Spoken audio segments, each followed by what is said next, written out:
Wherever you at, wherever you at in this world, listen up.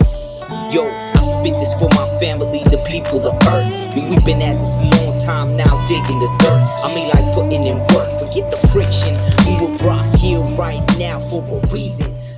Hey, what's good, everybody? Welcome. This is the first episode of a new year of In a Good Way podcast. I'm really excited. I have an amazing guest today.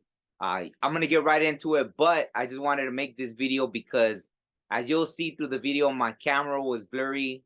As you can see now, I got that fixed. I'll have some, better quality, new equipment, all that good stuff. I guess it kind of forced me to fix that situation. But yeah, there's a great episode coming up next. Thank you all again for 1 year of sticking with me. If you're new, thank you and welcome. You'll really enjoy this episode coming up. And yeah, just excuse the blurry camera, but as you can see, I got that fixed. And that's it. Enjoy. Don't forget to comment any questions you have and anything like that. And for the future, hopefully I'll be able to do lives and all that coming up. That's another thing I want to expand on this year. So yeah, that's it. Thanks again. Peace. Hey, what's good, everybody? Welcome to episode 40 of In a Good Way podcast.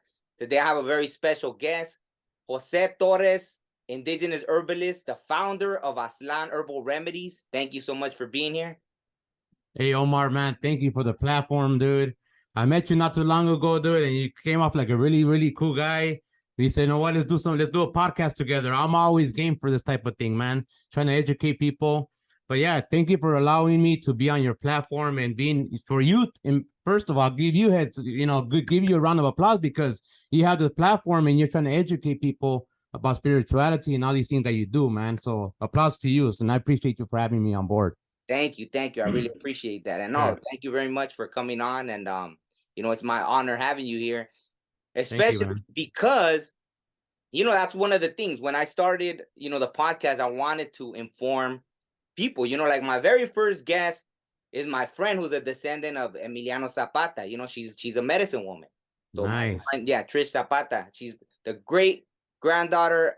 I'm hoping I got it right. Great or great. I think it's great granddaughter of Emiliano Zapata. So she was my first guest. Beautiful. Yeah. And she told me about her whole walk from, her grandma took her under her wing and taught her the medicinas, the plants, all that stuff, right? So that's beautiful. And that's how she since she was little, but she said how she fought it, right? She didn't really want to do it. She would see kids having fun. I think she said she even wanted to be a cheerleader and all that stuff, Hey, I bet she's grateful for it now. Oh yeah, absolutely. We don't know much when we're young. We think we'd rather go have fun, but to instill these things into us, I think that's very important. I think that's why our parents sort of push us to a certain point. Yeah. You know what I mean? Sometimes we don't want to do something, man. We get it. We want to go have fun, but that's just part of it. Eventually later on, you get older, you're like, man, I'm glad my father or my mother or my grandparents taught me this, Yeah, most definitely. And that's the thing is, I think with our culture, not a lot of people, I think it's funny. It's coming back now more and more.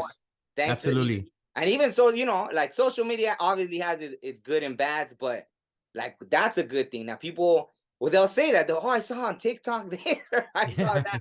You know what I mean? And that's where they get a lot of the information. And like you yourself, I know on IG you have at least 30,000 followers or more. Yeah, that's on Aztlan Herbal Remedies. But my personal profile is the Indigenous Herbalist. I don't know if you're following me there yet, but my Indigenous Herbalist has a little bit more than that. Oh, okay. And I noticed that I have a lot of Indigenous community people following me.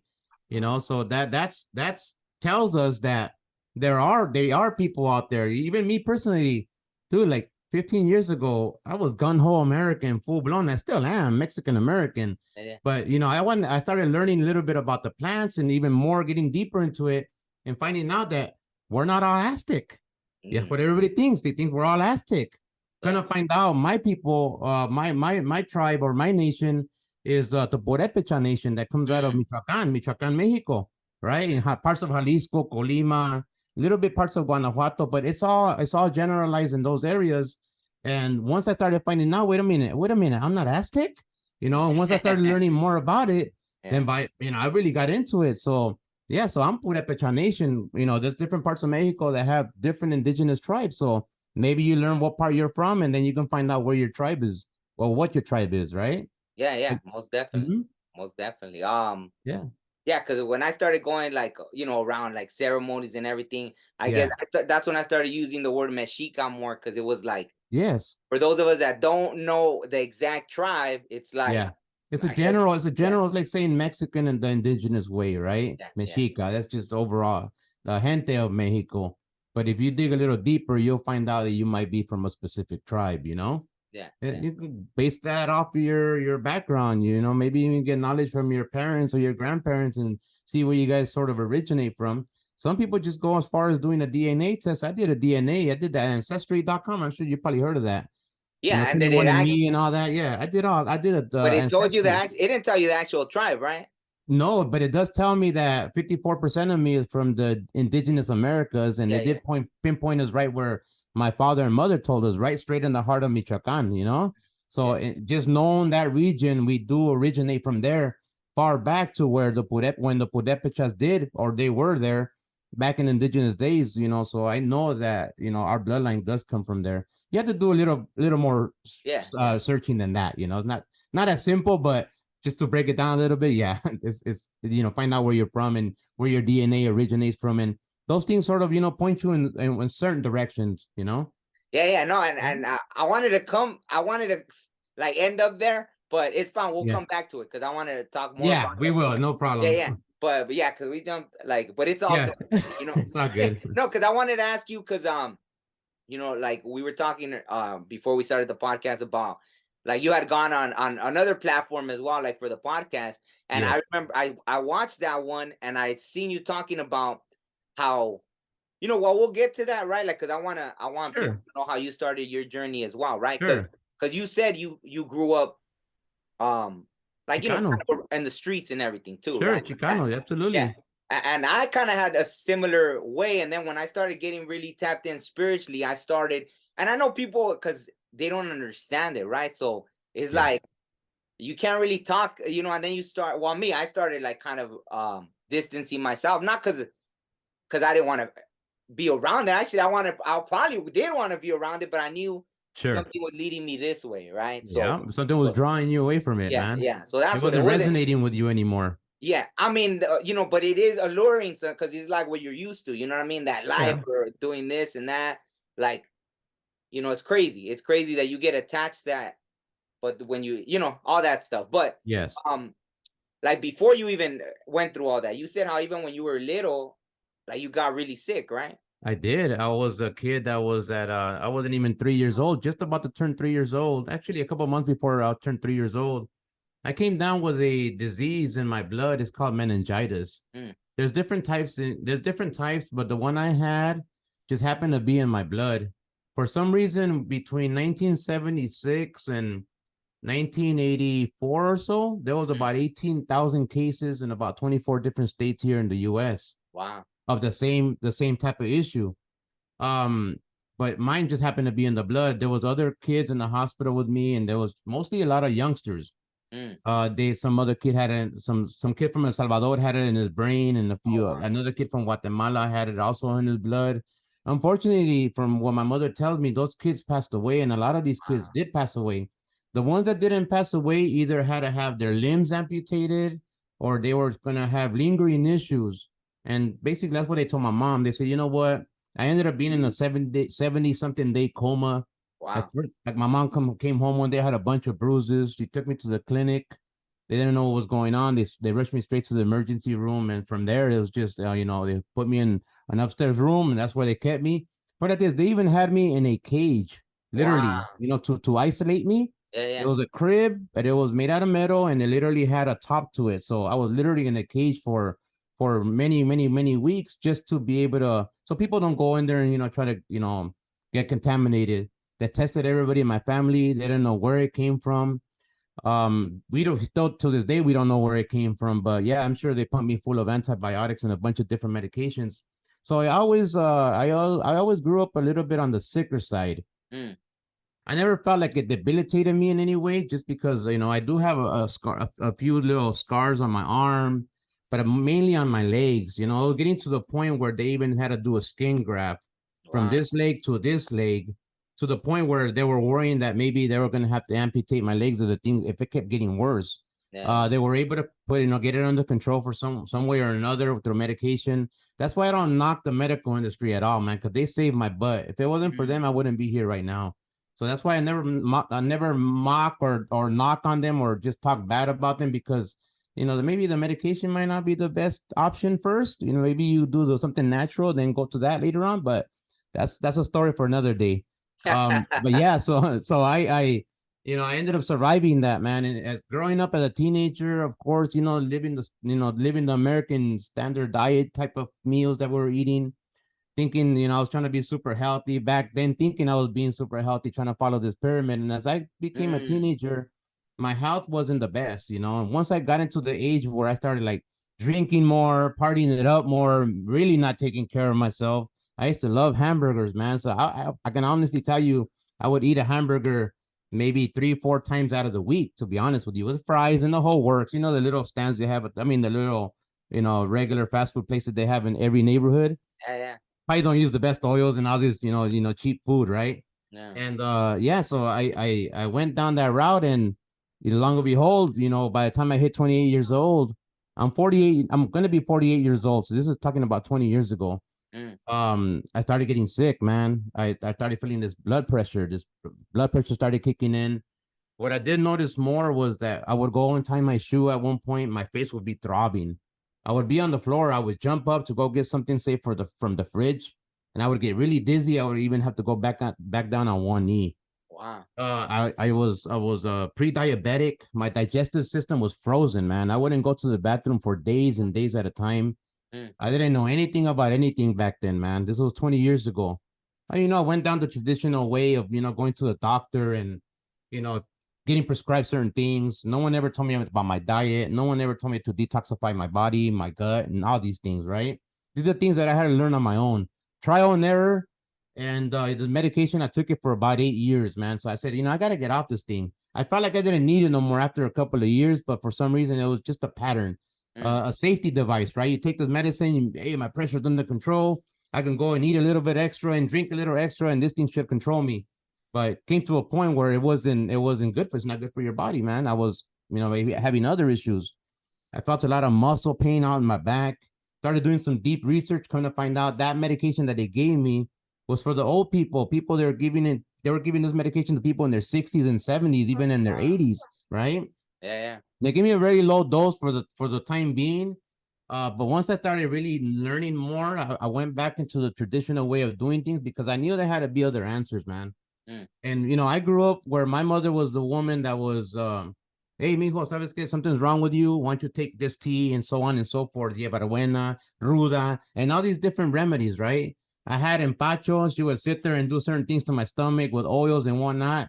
Some miracle away, that spiritual energy that she put into us would heal us, bro. And this was Yeah, yeah. beyond God on His truth, Yeah, you yeah. know. And my mother has that tradition of being that way because it runs in my family there. So all the women on my mother's side, which is my mother and back 5, 6 generations back that we can tell that we did some research on, they were all indigenous Purepecha women. And these women, which were my grandmothers, were all healers. They were curanderas, parteras, hueseras. So they were helping women even help, with the baby, right? The before care, during care, and after care. Any broken bones, they would mend you up, send you off to the major doctors later on, and they can go and put some type of cast or something. But they would get you ready to you're able to travel, right? Because some people would come in with a broken limb. They Mm. will stabilize them and send them off to the maybe the doctor or something like that at that time. But for the basic healing, as far as people getting sick and all these natural things that happen to humans, they were the ones that everybody was coming to. They're coming from different towns all over parts of the ranchos and different towns from where they lived, and they had a really, really good reputation.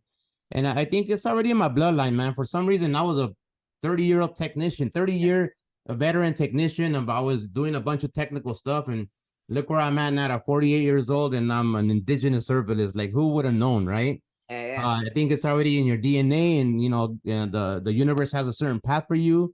And I think that path, I starting to see how my path is supposed to be laid out. I used to be a kid, believe it or not, man. I used to be like, man, for some reason, you know how everybody wants a magic power, right? Everyone wants to Yeah, fly, wants to be invisible, or whatever it may be. I used to see yeah. people in wheelchairs or in crutches, or I would see somebody that was sick.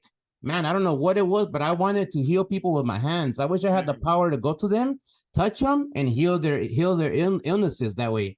But who knew that, all these years later, I was going to be healing people with my hands, not with the magic power, but making the herbs and formulating all the formulas that we have with these hands and, picking up all the knowledge over all 20 years. And one yeah. thing led to another.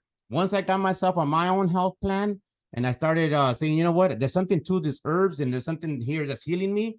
I created my first formula, which is my herbal detox. And that's Oh, still a very popular one. That's probably a number one seller. That herbal detox has helped me and helped out my family members, my own brothers and sisters and friends and neighbors. And from there, it just grew. And then, I got into the hands of other people and people say, where can I order these things? And it just started flying, man. And then once people started noticing that there's a difference on how they're feeling versus the modern synthetic stuff that they're taking, people say there's got to be some truth to this, man. And I noticed that a lot of Latinos or Mexicanos or just people in general, man, they have some type of knowledge on herbs, and I guess people see some truth to it. People yeah, that are maybe a little more awoke, I guess, if you want to say it that way, yeah. tend to know a little bit more about herbs. And I got to a point where I was doing these things. I started at 20 years ago, but by the time of 15 years ago, I was already 5 years into it.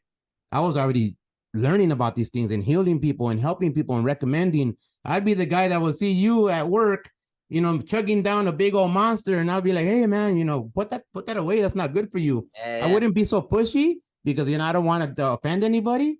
But I would, really good friends. I would be, hey man, try this herb and try this, and sure enough, it would help them. Oh, wow. And I started getting the reputation of being an herbalist, right? But then my background wanted to learn more about myself, so I really got into the whole indigenous thing. Yeah, Come yeah. to find out, the whole indigenous has a lot to do with the herbs, and that's our original medicine. And I took a lot of interest to it. I got a lot of passion for it, and here we are. All these years later, jumping on the podcast with you and talking about these things. Yeah, So yeah. No, it's, that's it's been a really cool road, and I see my path. I see my path and how my path's been opening up in the universe. You put good things out into the world, you heal people and you help people, the world's gonna pay you back for that, man. absolutely. No, and I Yeah, think it's beautiful you said about like as a kid, you wanted to do that and how yeah. now, and I think that's how, there's something I think when we're little, we know what we're supposed to do. I think so, man. I I mean, and think so. hopefully that's not getting too deep for people like Not really. because I really like Yeah. I understand that now that I'm older that when we're little we do know because I knew see the same when I was little it was funny I wanted to help I wanted to change the world and it's almost like people douse that in a way because they don't believe it but I don't know if you ever heard there's this motivational speaker Les Brown.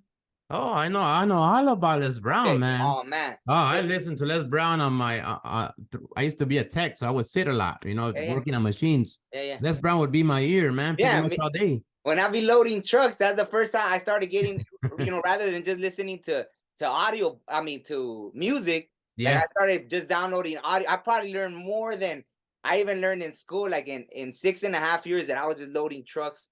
I was working and Yes, sir. yeah, and that's it. And so Les Yeah. Brown recently, because my nephew, he sent me, TikTok. He's like, oh, have you seen this guy? Oh yeah, I used to listen to him back in the days. And I send them the story. My favorite one is he says the story about the two little boys. Have you ever heard that one? I think That, so. Yeah, right. yeah, About him and when it was him and his brother. I don't Oh, know. It was brother, but he said the two it was a little twin boys. brother. He had a twin brother. Or are you talking about another No, story? no, no. He says another story about these Okay. two Yeah. little Yeah. Yeah. kids that one falls into like the ice, the underneath the water or something, Yeah. and that he's stuck. And when I guess he had pulled them out and everything, or he, when I guess he just breaks this huge branch and pounds on the ice, and then he gets his friend out or whatever, brother, friend, Yeah. whatever it was, he gets him out. And then that the firemen or whoever came, like paramedics, they're like, how in the hell did this little puny kid like Was get able to his do it. yeah, Yeah. break the ice and save his friend? And Yeah. then that there was an old man right by, and he's like, I'll tell you how he did it, because there was no one here to tell him he couldn't. That's true. Yeah, and I was like, when I Yeah, it heard makes that, sense. I was like, damn. Yeah, I was like, damn, that's deep. Like That is deep. just someone not telling a kid that they can't do something. You know what I mean? I think like Yeah. that's I might have powerful. missed that story, but that's a very, I'm glad you told me that. Oh And yeah, just look. it makes perfect sense about what we're talking about. Yeah, You know, yeah, I think even though I grew up in the late 80s, early 90s in the city of Carson, right here in Los Angeles. And at that time it wasn't the best for anybody. There was yeah, a lot of gang activity. Just trying to fit in with the crowd. There was that's what it was about.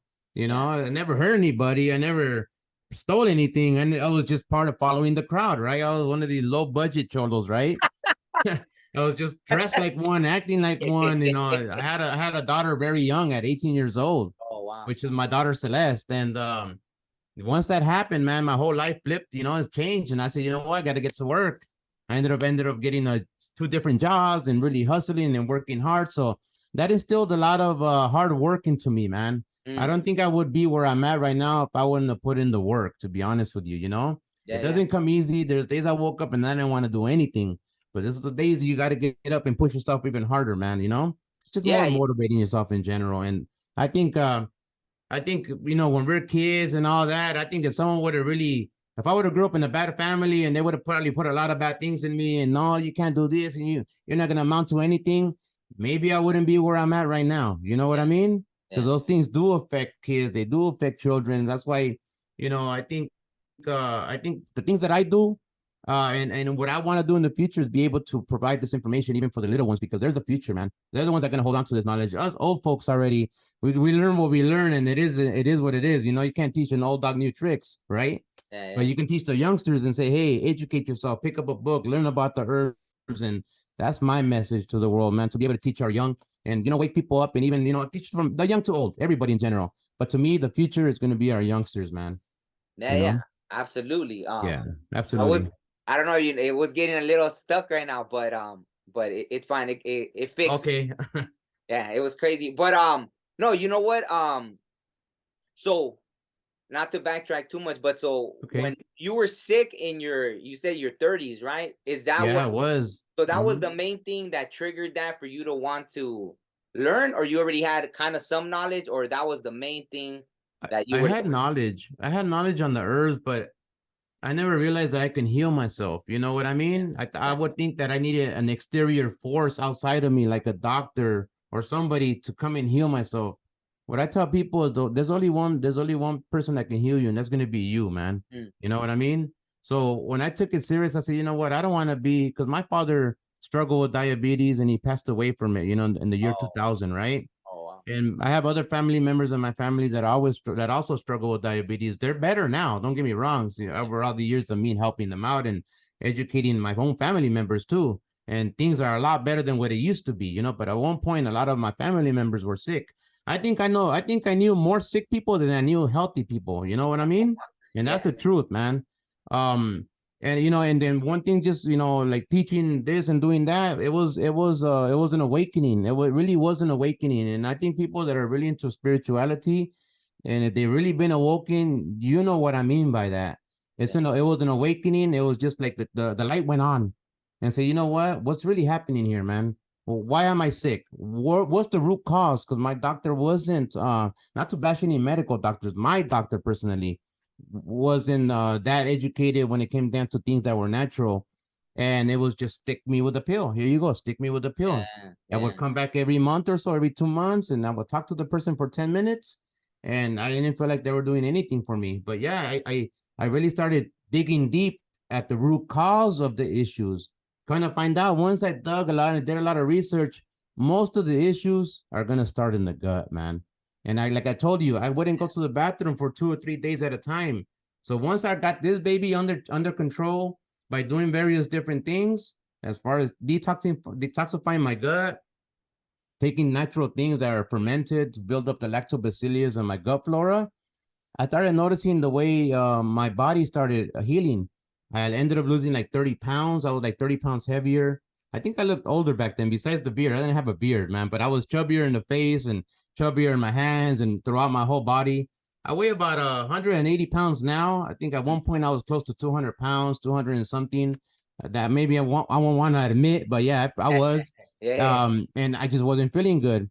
And once I started getting down to the nitty gritty and detoxifying the gut and learning more about the herbs and what supports this and what supports that, taking probiotics, you know what I mean? Taking natural fiber, things that are going to support my gut and not hurt my gut, reduce the antibiotics, reduce the alcohol, and a bunch of different things that are hurting us, right? Once I did that, I started feeling myself not only get better physically, I got mental, they say the body, mind, and spirit. So it Mm-hmm. was the body first, the mind, and then my spirit elevated, right? I am not the same person I used to be. I don't even recognize the old guy anymore, to be honest. If I ran into myself in the street and I didn't recognize my face, I probably wouldn't even know the guy, the way he spoke, the way he acted, and different things about him. You know what I mean? The Yeah. way I am now, I can see things clearly. I feel like once you start cleansing yourself and you take care of this temple, the spirit starts elevating to where you're able to manifest a lot of things, better things in your life in general, you know? And that's Mm-hmm. where I'm at now. I'm not where I want to be 100%.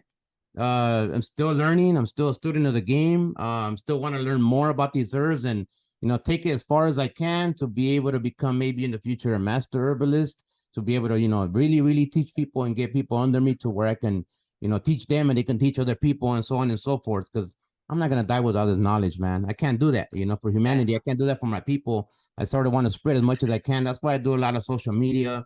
That's why I teach as much as I can. I don't hide my ingredients. I don't do any of that stuff. Why? Because this knowledge is for people. It's not only for me. It's for everybody in general.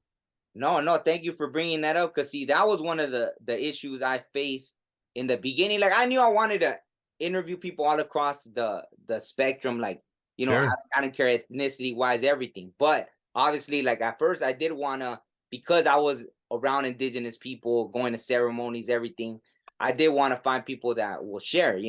Because it changed my life for sure. Like it changed my. I mean, it's almost like you feel guilty saying it because I know during the pandemic, it was like a lot of people were getting sick, this and that. I heard for me, it was like, how people say I got my ears to the street. Well, I have my ears to like the spiritual community. So I heard some elders talking about certain herbs to be taking. So that's what I did. I would go up to the mountains, get it, make my tea. They say you're only supposed to have it so many times a week.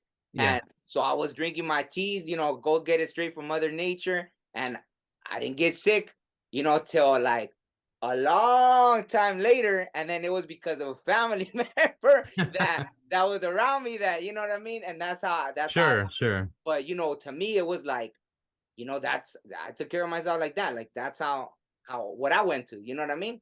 And Yeah, man. and And that's this, what that herb was all for your respiratory system. That's what this thing was supposedly attacking, right? Like your respiratory, your this, that. yeah. And that's what that's what the plant was for. It was for all your respiratory. It's like a miracle, like I didn't even realize, like, so I was telling people, I was like, yo, you want me to, even people when they got it, when they got sick, I was like, hey, you want me to take you some people they didn't want. So I was like, all right, cool. But I offered, I was like, I'll I leave it got a at lot your of door that. and run. Yeah. If you're sick, like, hey, I'll leave it at your door and just run. Yeah. Yeah. Yeah. It's Absolutely. cool.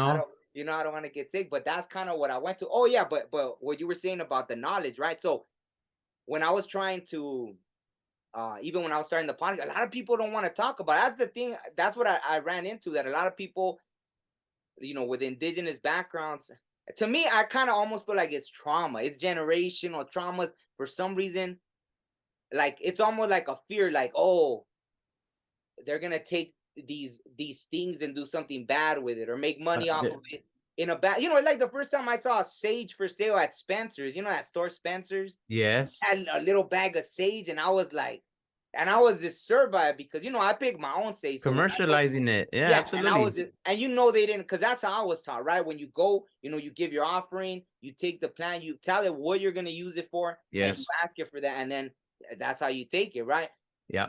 And I know they didn't do that, and I know that's how they're just in a little plastic package and this and that. So Yeah. when I saw that, it even made my stomach turn. I was Well, yeah, I will tell you one thing, I think it all depends who's selling it, right? It's yeah, commercialized at that point, yeah, but then you can have a senora down in downtown LA selling sage, right? yeah, yeah, yeah, yeah, She's doing it for that. I think even though she has to make a little bit of her money, I think to me, the way I looked at it, because this question has arisen to me, from other indigenous people on why we sell the herbs and whatnot. I mean, people have to realize that these herbs and these things are not around just anybody. We have the luxury of living out here in California Oh yeah, and having connections to Mexico to where and go out to Arizona desert or out in Nevada and go pick some sage, right? But then you go to other areas where it's cold and they still want to do these things, and we got our gente out there too. How else are they supposed to get these things in their hands, right? Ni modo that everybody goes to Mexico to go pick up some palo azul. Of course, it's got to be somebody to be able to provide these things. What I don't agree with is when they go and strip the nature. They're gonna do it to commercialize, right? I think if you're working with companies that are the sustaining it and making sure that they're not hurting the environment, then that's gonna be a plus for everybody. A lot of people don't realize that, like, palo azul is the bark that comes from a tree. They don't go and chop down fresh trees, man. When they trim the trees because they're getting out of whack or they're getting out of control, or the tree dies or whatever it is, or the tree might have some type of disease, those are the trees that they use. Those are the plants that they use. mm, And they're not going around and stripping much of the natural environment. So these people that are out there, they're making sure that they're not ruining that because they live off of these things, right? So they got to protect these things as well. yeah, yeah. And I know there's even a lot of big companies that go to these indigenous communities. Of course, they want to spend some good money, so they're able to convince some of them to be able to do this and commercialize it. And I think that if we keep it within our own communities and just try to share the knowledge and all that, and not price hack anybody, because I have to survive as a business owner.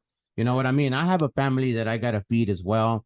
And what I was told one time is, like, I felt bad charging people in the very beginning, and a friend told me this. He goes, "Look, how long did it take you to learn all this?" I said, "Man, about 15 years at the time or whatever it was." He goes, "Who's gonna pay you for all those 15 years that you tested these things out, that you tested out, and all these things that you had to go through?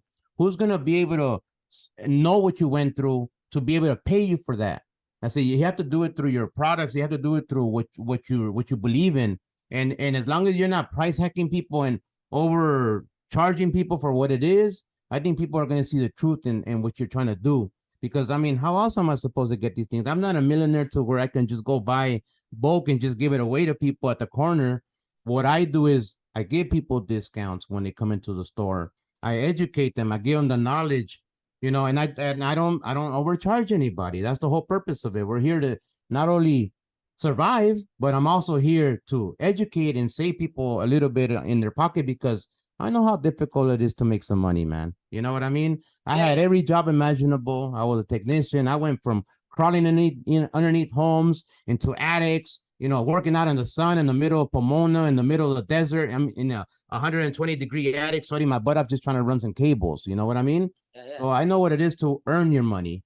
And that's why I said in a humble way, this company is not going to over price hack people. I see Yeah. some ridiculous prices out there just for herbs. You know what I mean?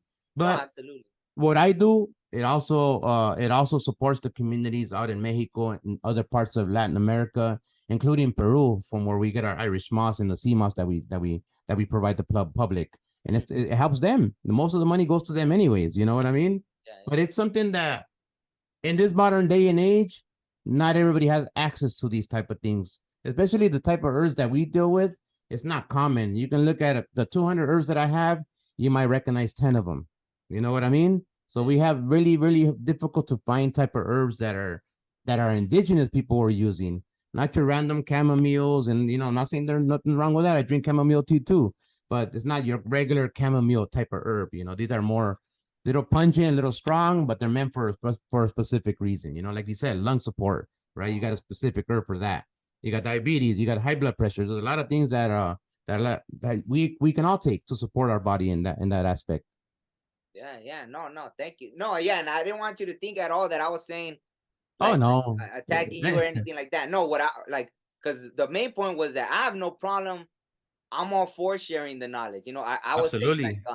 like I think just that was the trouble I was running into when I was trying to interview people. A lot of indigenous people didn't want to share The knowledge. things. So yeah, it's like then how is it gonna continue? You know what I mean? It's Or gonna be just be lost. What's the purpose of that? I don't yeah, see I no mean, purpose on it, you know? yeah, even if they're just doing it within, it's because I do, unfortunately, I do see it like a war. It is a war because Yeah. imagine, even parents, right, with their kids, like you only have so many hours a day with your kids, and imagine everything that's influencing them or has, you know, like I know now, like people do put knowledgeable stuff on social media and stuff like that, Yeah. but for the longest time, imagine it was just the like, I like how the old people used to call the TV back in the days like the idiot box, you know, not to say anyone that watched, because I Yeah. watch TV and everything too, Yeah. but because they knew it, there was something about it that maybe because they were older, they didn't really grow up with it. There That was like one technology. TV, yeah, one Yeah. TV in the house, and as they saw it changing, they saw how like everyone would just be glued to it, The and you're zombies. taking in, yeah, you're taking in everything.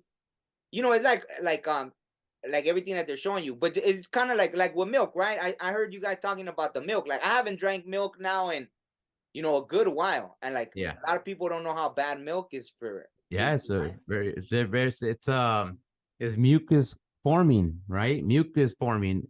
And I'll be honest with you, man, it's not for everybody, you know. If you're European and you're up in Holland and Switzerland and where they thrive on those type of things, maybe their DNA is meant for that, right? Yeah, But there was no cows in our indigenous communities back then.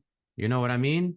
There weren't hardly any goats back then, you know. So maybe it's not good for us in general. At least I know it's not good for me. I yeah, quit milk. I want to say I quit milk about 15 years ago, man, and I don't eat a lot of dairy products. Maybe once in a while, I don't know, something has a little cheese, but it don't bother me. You know what I mean? It's just a tiny bit or something.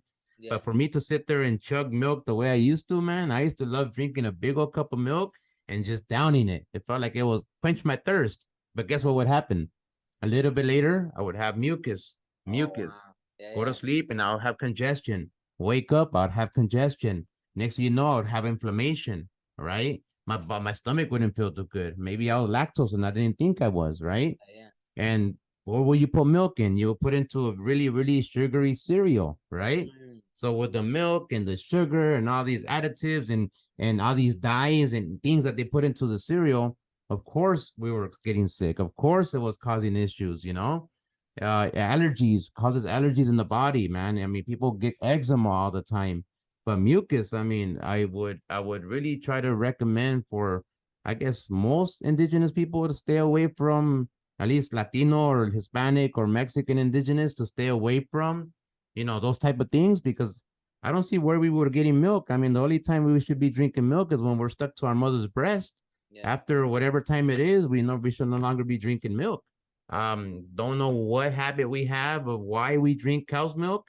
They say milk does the body good, and for me, in my experience, it's never done my body good. And now that BS about all this calcium and all of this, there's a lot of herbs and a lot of plants and a lot of things you can take in the world that's going to give you even better calcium. More plant-based calcium is going to resonate better with your body. You're gonna get milk off of somebody, or I mean off an animal that's not an organic animal. First of all, the cow's a hybrid animal. That's another thing we can talk about. Oh So really? just yeah, so the cow is made in a laboratory by crossbreeding. What they mean by that is that over the generations and generations, they started crossbreeding all these animals. So, Mm, but once you get down that route, just know that that animal is not made by God. It's not a natural animal. It's not made by nature. They say it's gonna be the chicken, even the cats and dogs and cows and donkeys, horses. You want a real horse? You got a zebra, right? mm. You know, you want a natural animal? Look at the gorilla, at the polar bear, at a rhino, at an elephant. Those things exist naturally on this planet, right? Before there was even cows. Where do you really find a cow out in nature? If you really think about it, where do they originally come from? Nobody can say. Nobody knows. Why do you think they're so sacred to Indian people? I'm talking about Indian from India. I think those are more wild, like those type of animals. They're not necessarily like cows that are like we use for milking. I think those are a little different. Not sure what if they're wild or I don't know much about that, to be honest with you. But the modern cow, just know it doesn't originate from this planet. That's Call me interesting. crazy. No, Do no, some that's research. interesting. I would like to research more about that. Well, because Look I into it, know, man. I know in old text, like I think even in the Bible it talks about ox. I don't know. I mean, I Yeah, don't that's why know I'm thinking more of an ox type of animal. but I don't know what's the difference between the ox and the. Is this bigger or? It's I guess it's got to be a different species. I'm not sure if the women ox or the female oxes give milk in that sense. I don't know much about that, you know what I mean? But Yeah, I know they don't butcher them, they don't eat them. They're more like a sacred animal, yeah. That's right? true. That's true. They Mm-hmm. don't. Yeah, they don't even eat them, right? No, they So don't eat them. Nope. that's true. Yeah. So Yeah. anyways, maybe they know something we don't know, right? We're not supposed to For consume. some for a reason or another, right? I mean, I guess they would catch more of a wild animal. Because I know our indigenous people, we were eating in organ meats. We were eating like wild bird, quail, wild turkeys, wild fish, those type of things. I'm not a big hardcore full blown anything. I'm not full blown vegan or a vegetarian or alkaline. I mean, there's a lot of knowledge and a lot of truth to what our indigenous people were doing. They had longer lifespans, right?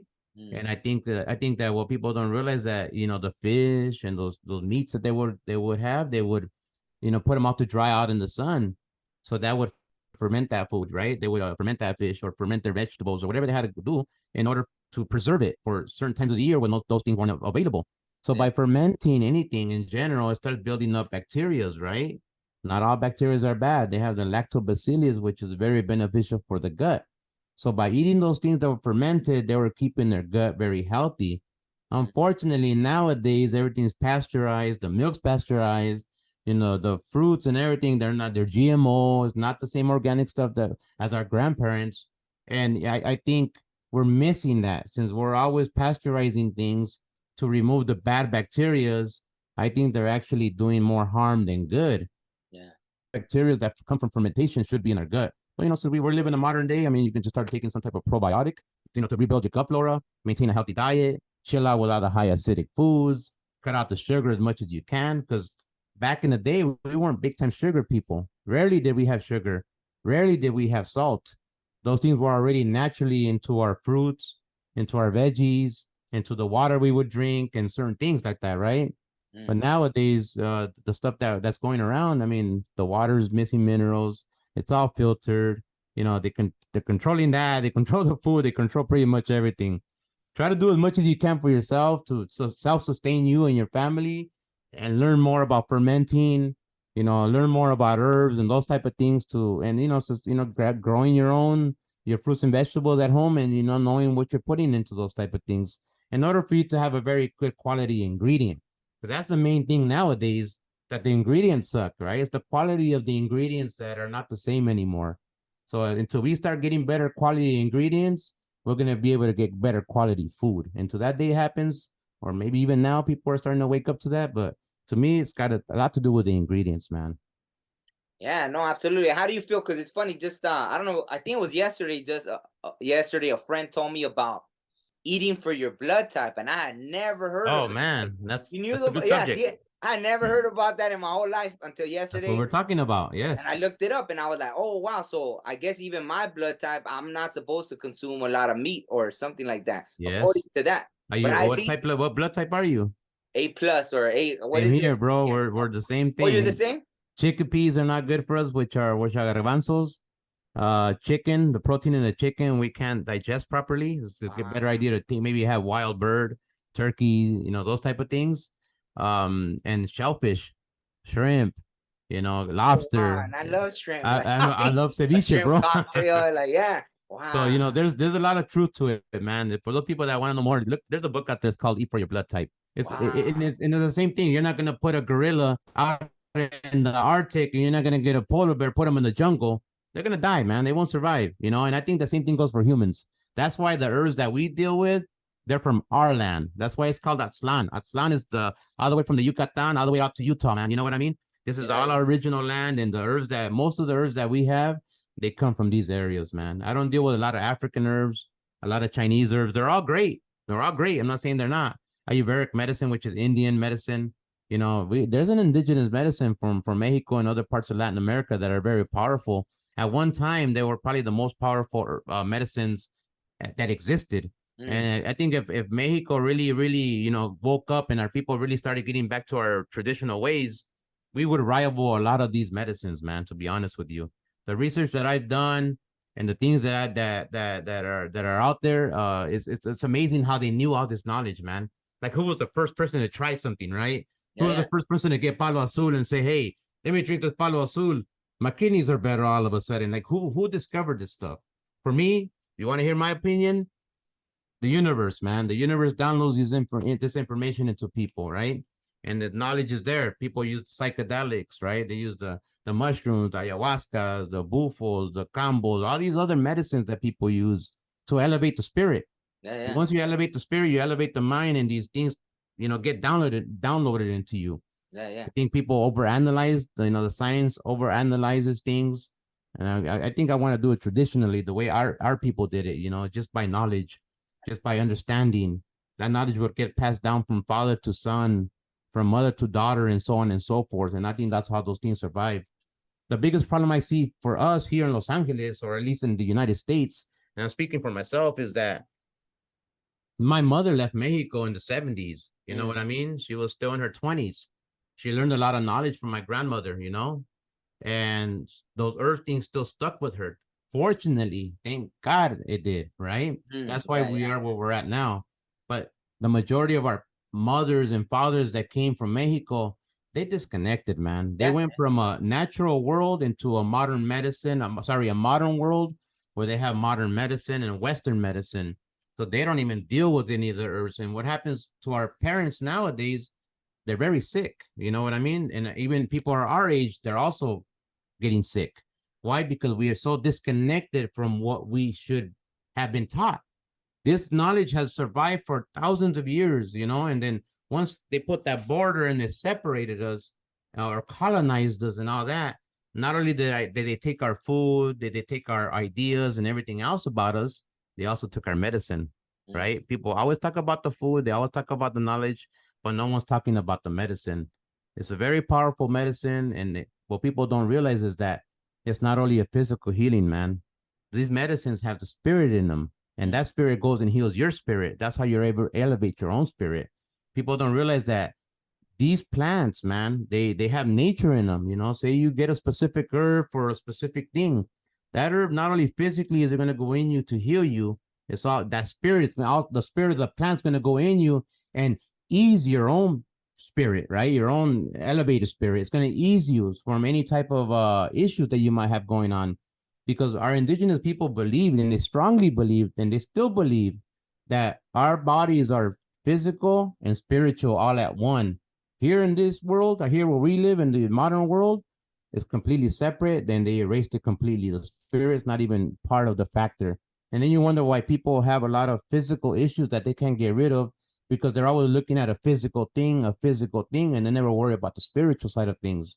Once people start fixing the physical and the spiritual, that's true healing. And people don't realize it, but it has a lot to do with one another. No, absolutely. Yeah. There's so many things that, but yeah, no, exactly. Like, you know, I mean, I live that. Like, I get things in dreams that I have no business knowing, and I'll Google it, and boom, I'm like, what? Yes. Like, and some of it, it can only be like, it could be one of two things. Either it's like a past life thing, or one of three things, or like how you said, being downloaded into my head. Yes. But it's more like memories. When I see it, it's like, because I'm there, right? Or I'll have knowledge of something, and I'm like, what? This is real. Like, it's crazy. But see, there's a lot of stories of a lot of indigenous people from before. Like, they'll say the animals, because I've had that. I've had animals come to me in a dream. They tell me, or they show me something. Yep. You know, in the spirit world, they can talk. Like, we can understand each other. You know what I mean? I mean, who knows? Maybe back in the days they could, and we've just become so disconnected. You know, and that's when people do take plants, like, or, you know, in ceremony. Yes. Maybe that's what helps you elevate your mind to be back on that frequency again. Yep. And then during that time, you could connect. Because, you know, there's been people that have said, like, oh, I did mushrooms and the tree was talking to me. Or this or that. Because it probably, yes, yeah, sir. it's probably always like that. It's just that at that moment they were able to reach that frequency. That heightened elevation. Absolutely. Yeah. People, we look at. I heard something many years ago. Someone, and I don't remember who told me this. They said I was talking about our ancestors. He goes, "Hold up, you're talking about our ancestors?" Yeah, you're right. Our ancestors, right? The ones that lived before us, right? I said, yeah. He goes, "What makes you think we're not the ancestor coming back?" And it made a lot of sense. And I'm like, no wonder we have so much knowledge, because we've lived this over and over and over and over, to where those things are already downloaded in us. I think once you start meditating, elevating your frequencies, those things start opening up in the body, and these knowledges come right back. That's my take on it. But it made a lot of sense when they said that, what if we're the ancestors and we think that we have ancestors behind us, and it's just us? And I was because when I was because when I was young, I mean, I've talked about it now, so I don't care. Like, even, I just wrote that book, and I posted about it, and I said, because in that book I shared things that once you see, you can't unsee it. So I said, when you're ready, the book's gonna be there. I don't even care. Like, I didn't make the book to like that, like to make money. For anything other than that, just to write it then, right? Yeah, I was guided to do it. And once you see, you can't unsee. Like, once I gotta read it, bro. I gotta read it. Yeah. No, if you'll trip out, because it's like the fact that people aren't always able to show proof from the spirit world, because it all came. I hope I emphasize that it all came to me from the spirit world, and then I was able to bring it to the physical world with download it to you. Yeah, but to be able to show people, like, check this out. Yeah. Like, boom, boom. That's what's crazy, because it's not always like that. You gotta kind of take someone's word for it. Well, sometimes, yeah, like if someone has a premonition and they tell you, then you're like, oh wow, like, okay. But to be able to show, like, check this out, like, that was something else, So I just wrote it, boom, and that's it. Hey, bro, I gotta dig deep in there and see what your mind's. Let's see what your mind's like. I love reading. I think that's what's gotten me to this point. I read a lot of books. I do a lot of stuff online. Read a lot of online. But it's definitely, knowledge is very, very important for most people, man. And if you're doing that, as something that I plan to do in the future, you're already 20 steps ahead of me when it's talking about books. I want to be able to write a book about our indigenous herbs and be able to word it my way. Be able to leave something for our people, leave something for my family. Maybe one day when I'm off this planet, and maybe I get reborn again into another body. Maybe I'll pick up and read my own book or something like that. You never know, right? No, 100%. All that, like, I can't, like, it's beautiful, because thanks to even like things like the podcast, I connect with people like my friend, what I consider a friend now, like that I was talking to yesterday. Like, I had interviewed her, and now we were talking about all this deep stuff, so it was beautiful, and past lives and all that stuff. Sure. And it's crazy when you talk about, like, the universe. Imagine you were when I went into your shop and you're talking about the cleansing the gut and everything. Yeah. Then I come home, I think it was the same day, and I had a package that someone sent me by accident to cleanse your gut. You gotta be kidding me. I swear. Hey, that's the universe talking to you, man. 100%. I was like, all right. Cool. I know, right away. Yes, I get that quite a bit, man. Yeah, I was like, all right. So he was telling me the truth then, and then I told that person, I was like, hey, did you send me? They were like, dude, let me tell you what happened. I sent it by accident. Because they had sent me something before, right? So it was like your address was on there, and for some reason it sent it. And I called Amazon, and they refunded me my money, but they were like, oh yeah, just tell your friend he could have it. So I was like, wow, like, hey, that's the universe speaking, man. You gotta at least take it so you can see what it's about. It's in your lap for a reason. Yeah. You know what I mean? They just said, well, when you're cleansing, they're like, you just gotta stay close to home. So I was like, all right, I'm gonna start taking it. Yeah. If you ever want to try ours won't do that to you. Ours is more of a 30-day, 60-day, or 90-day cleanse. Well, people don't realize, and not to knock anybody's stuff. I mean, I've done some other detoxes from other companies before I even started doing my own thing, and they work great too. As long as it's something natural. But there's a lot of things that people don't realize, is that when you start detoxing too quick, all right, not only does the body remove all the bad stuff out of you, which is toxins, inflammation, and a bunch of stuff that we might have built up inside of us, including the poop, right? People don't realize that when you detoxify the body, you're also detoxifying the good stuff, man. The body doesn't choose and say, hey, let's push out only the bad and keep all the good, right? So whenever you're detoxifying your body, just know it's a really, really good idea to supplement minerals, right? Things that contain a lot of minerals, whether you get them from your veggies, whether you get them from your fruits, whether you get them from natural foods, or take things that contain high concentration of minerals that are natural, like the sea moss everybody's talking about, the Irish moss, those things contain high concentration of minerals because you have to, as it is, most people are deficient in minerals. And if you're going to go in there and detoxify your body, you're going to make your situation maybe worse, right? You're going to start removing electrolytes out of your body. And it can cause a bunch of different things for people to start feeling shaky, start feeling sick and weak and lightheaded and a bunch of different things. And people assume that it's only the detox. They never put that piece of the puzzle together to say, hey, maybe I'm pushing out the good stuff out of my body as well. Especially if you're not nourishing your body while you're detoxifying, things can get worse. All right. That's why I tell people start taking a mineral supplement while you detoxify your gut, because that way you don't get these, things happening to you. And that's why we recommend like our starter pack. I'm not sure if you've seen the starter pack, but we have a 102 mineral capsule and I have the herbal detox, and that's what we consider the starter pack. And we mostly sell those together for that reason, for that specific reason that I mentioned. To detoxify and then be getting the minerals at the same Yeah, bro. It really makes a difference. And then, drink plenty of water to start flushing your body out, reduce all the sugars, all the crappy food, all the processed foods, things that contain dyes, all these artificial things. Try to eliminate as much and all the heavy meats and stuff like that, especially while you're detoxifying. People don't realize that when you're eating meat and you're trying to detox, your body, the earth that you're taking is trying to push it out. The thing about it is that when meat processes through your digestive system, it processes way slower than eating something that's natural or eating a green or something, veggies and all these type of things. The body absorbs it, removes it out of the body pretty quickly. But when you're eating meats and things that are too heavy, it's gonna interfere with you detoxifying. You imagine trying to push something out of your body that's not fully digested, right? Because a lot of these meats, it takes more than the regular amount of time to digest this meat, especially if you're having digestive issues, you're malabsorbing, your stomach acid's weak, you're not able to break down food. And then people are taking these type of things while they're trying to detoxify.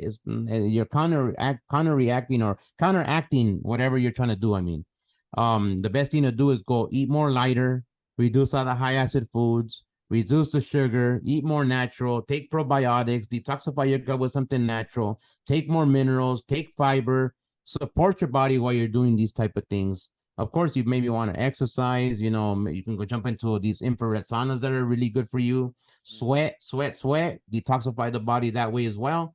And you should start seeing some results, but you got to cut out all the stuff that the habits that we have, right? I think I read somewhere, if you can sew people's mouths, hardly anybody would be sick, because the problem starts here. This is the start of the stomach and the digestive system. It's what you put in here. It's how it's going to affect you down inside your body and throughout the rest of your body and throughout the rest of your life.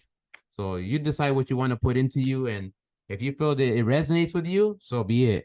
Like I don't have no specific diets. I'm 80-20. Let me just say it like that. 80% good. Try to do my best. Try to stay on top of my herbs. Detoxes every so often. Do what I got to do to maintain that 80%. Exercise, right?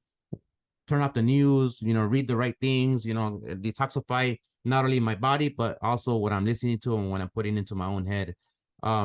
If you can do that at least 80% of the time, and if you want to screw around 80% of the time good, 20% and screw around, do what you got to do, go eat some shrimp, go eat a ceviche, you do what you got to do, your body can still recover. The problem is when you're doing the opposite, 20% good and 80% bad, of course you're going to go downhill that way, Yeah. I tell people 80-20 is a good ratio. Some people do 75-25. By all means, do it. If you ain't doing nothing, start with 50-50. How about that? And work your way up little by little, man. Yeah. So what's one of the worst things you think people could be eating that, they really shouldn't? Like what's sugar. One of the worst things? Sugar, bro. Like above everything else. Sugar's like. I think that's going to be number one cause of a lot of issues in people. It lights up the brain like cocaine, to be honest with you, man, right? And it's already been tested. It messes with your nervous system, especially if you're adding stimulants to that. or inorganic or synthetic stimulants that you find in these Red Bulls and Monster drinks and all these energy drinks, that's the worst of the worst, man. All that does is cause inflammation. It makes your body very acidic. It lights up your brain like a Christmas tree, right? And it does cause you to have various different issues and various different diseases. I'll be honest with you. I'm about just to throw it out there. I'm about maybe over 3 years now. I would say about 90% sugar free. Wow. All right, including fruit. All right, call me crazy. I'm not a Really? big fruit eater. Yes, man. People think I'm crazy. The reason why is because of this. Me personally, I had a lot of eczema all over my hands, bunch of eczema on my forearms, my ears, around my belly, my back, and my feet. My body was on fire. I had tons of inflammation in my body because I had an overgrowth of this fungus called Candida in my gut. All right, people don't realize just the way people make wine. It's done through fermentation that causes these gases and alcohols to build up in the body, right? Sugar causes that. Wow. So when you have too many of the bad stuff in your gut, and everybody has Candida in their body. It's just when it's an overgrowth. I had more bad than the good. I think that sugar is like adding fuel to the fire. You're feeding it, right? Sugar also feeds cancer. That's another thing people don't realize. So at one point, we weren't really big time sugar eaters, right?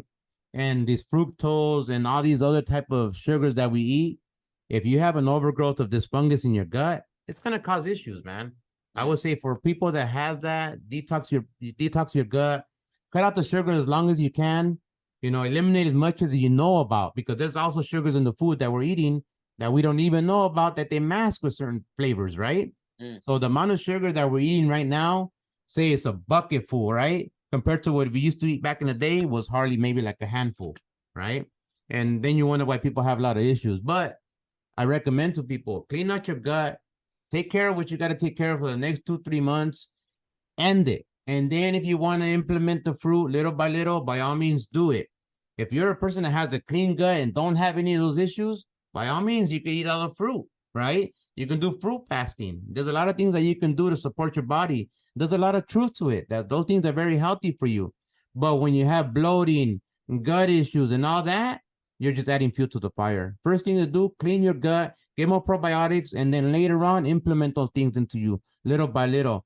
How do I get my fiber? How do I get my nutrients? I take Irish moss. The body consists of 102 minerals, right? That's the word on the street. That's what scientists talk about. The body consists of 102 minerals. Marine algae, which is a seaweed, which is the Irish moss, scientific name is Chondrus crispus. That one contains 92 minerals out of the 102 minerals that the body needs. There's hardly any herbs out there or natural things that contain that many minerals, right? And not only that, it contains a lot of natural collagen, fiber, and a bunch of things nutrients that your body needs.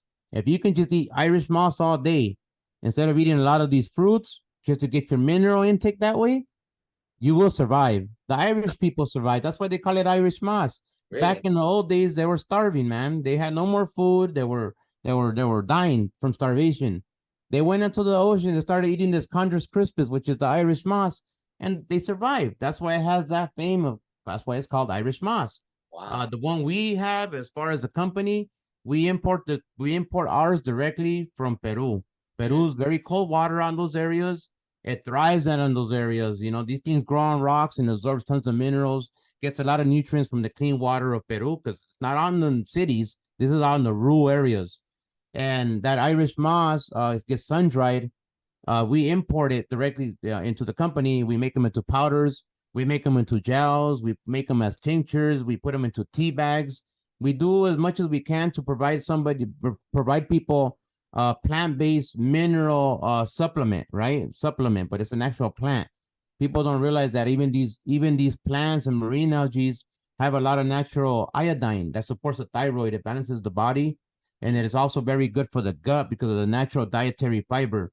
Remember how we were talking about probiotics? Yeah. This is the prebiotic for the probiotics. So this feeds the beneficial bacteria in the gut so they can flourish more and reduce the alcohol intake, antibiotics, all the high acid food, all the processed foods, and try to eliminate as much over-the-counter medication, because even those go into your gut and ruin things, all right? The more you can do that, the better chances you have of having a very healthy gut. And most people don't realize that when we are constipated and we're having issues to going to the restroom and these things are building up in us, we're recirculating all those toxins right back into the bloodstream. Then you wonder why people have a bunch of different issues, man.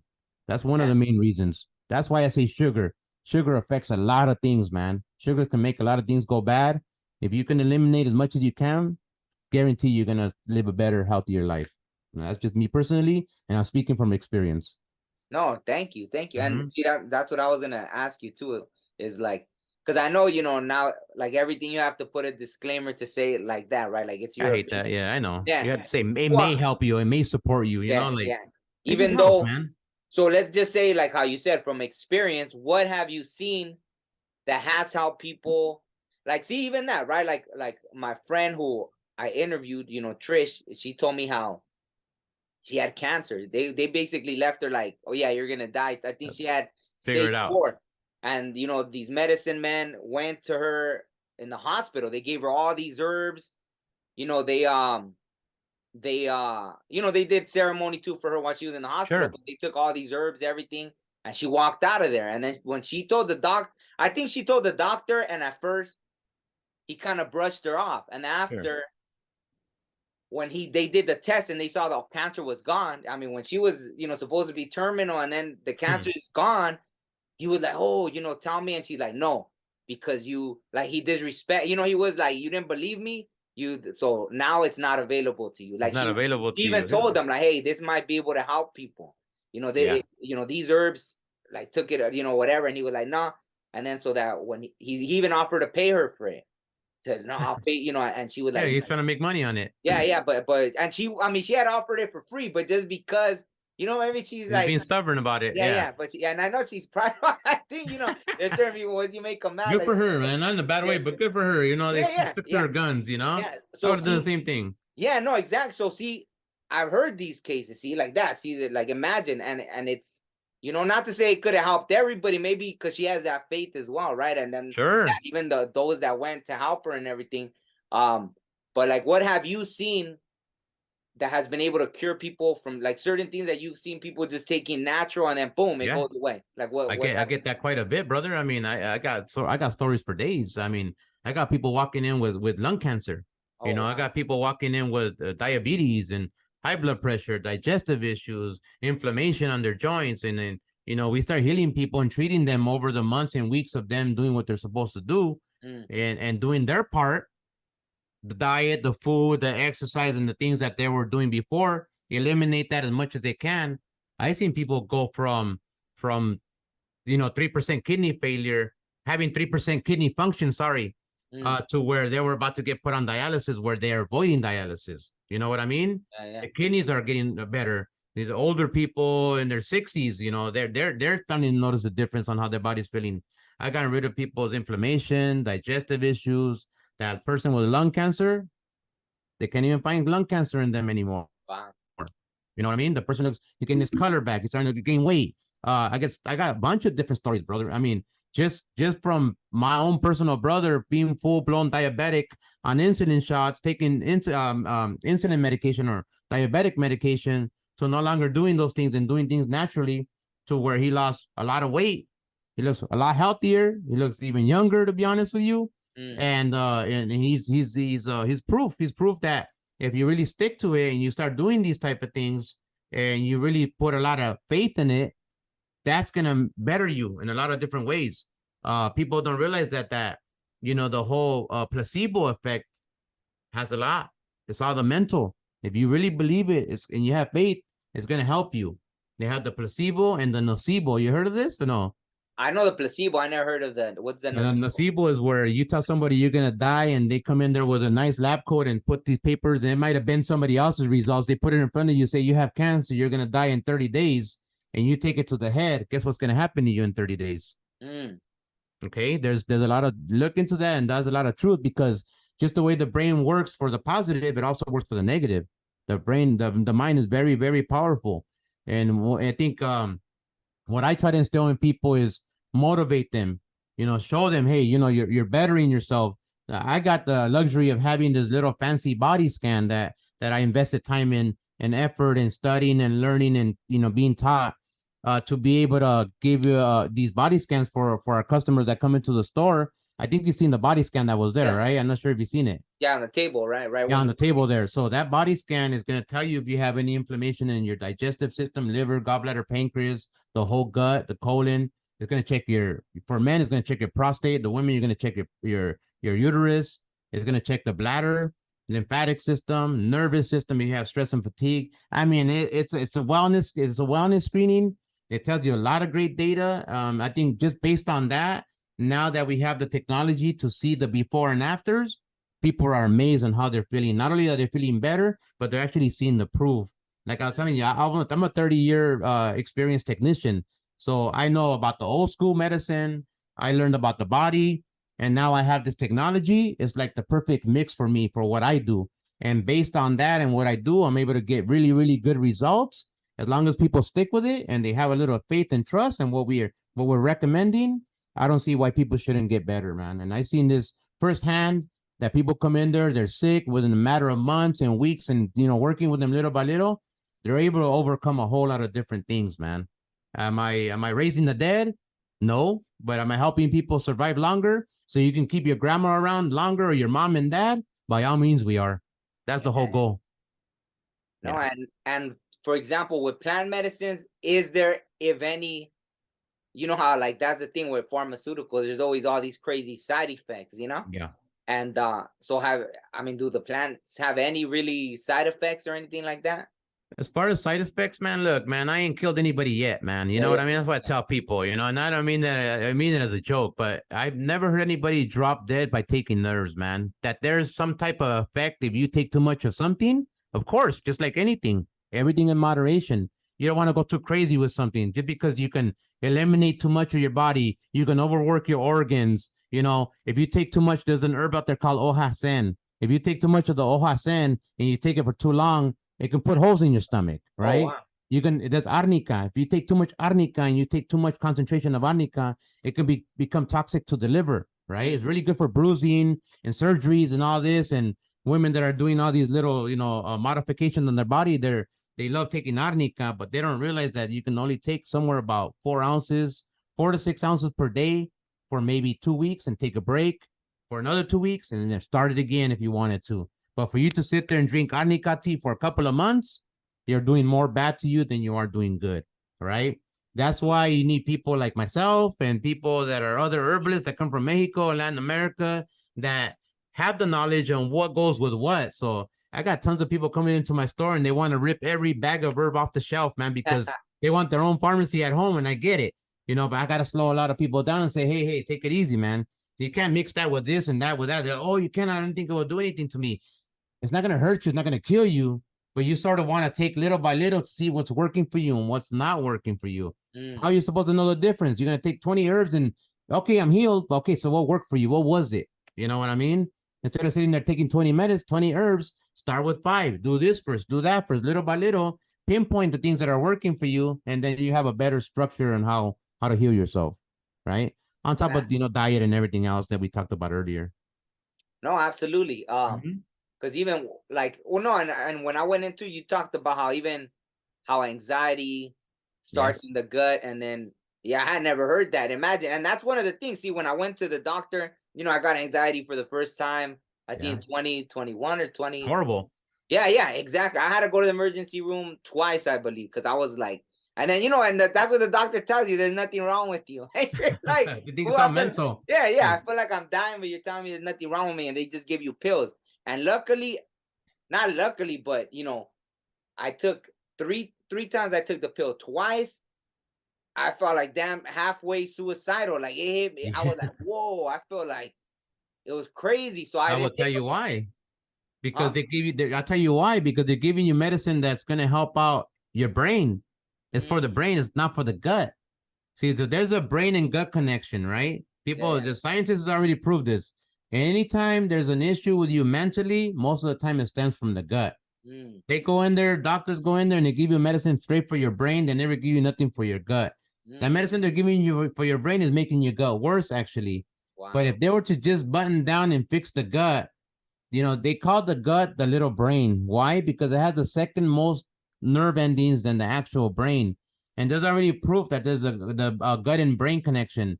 So if you can clean out your gut, take probiotics, cut out the sugar, detoxify your gut, you will stabilize all those feelings of anxiety, tension, stress, depression, anger, and a bunch of these things that we struggle with. And I'm speaking from experience, man. I was never took medication for anxiety, but at one point I was on high blood pressure medication for about 8 years. And then I had anxiety for about 3 years straight, man, to where I lost two of my jobs. I couldn't come out of my room. I would go outside. I feel like this anxiety would start kicking in because what happened was my central nervous system was activating my fight and flight.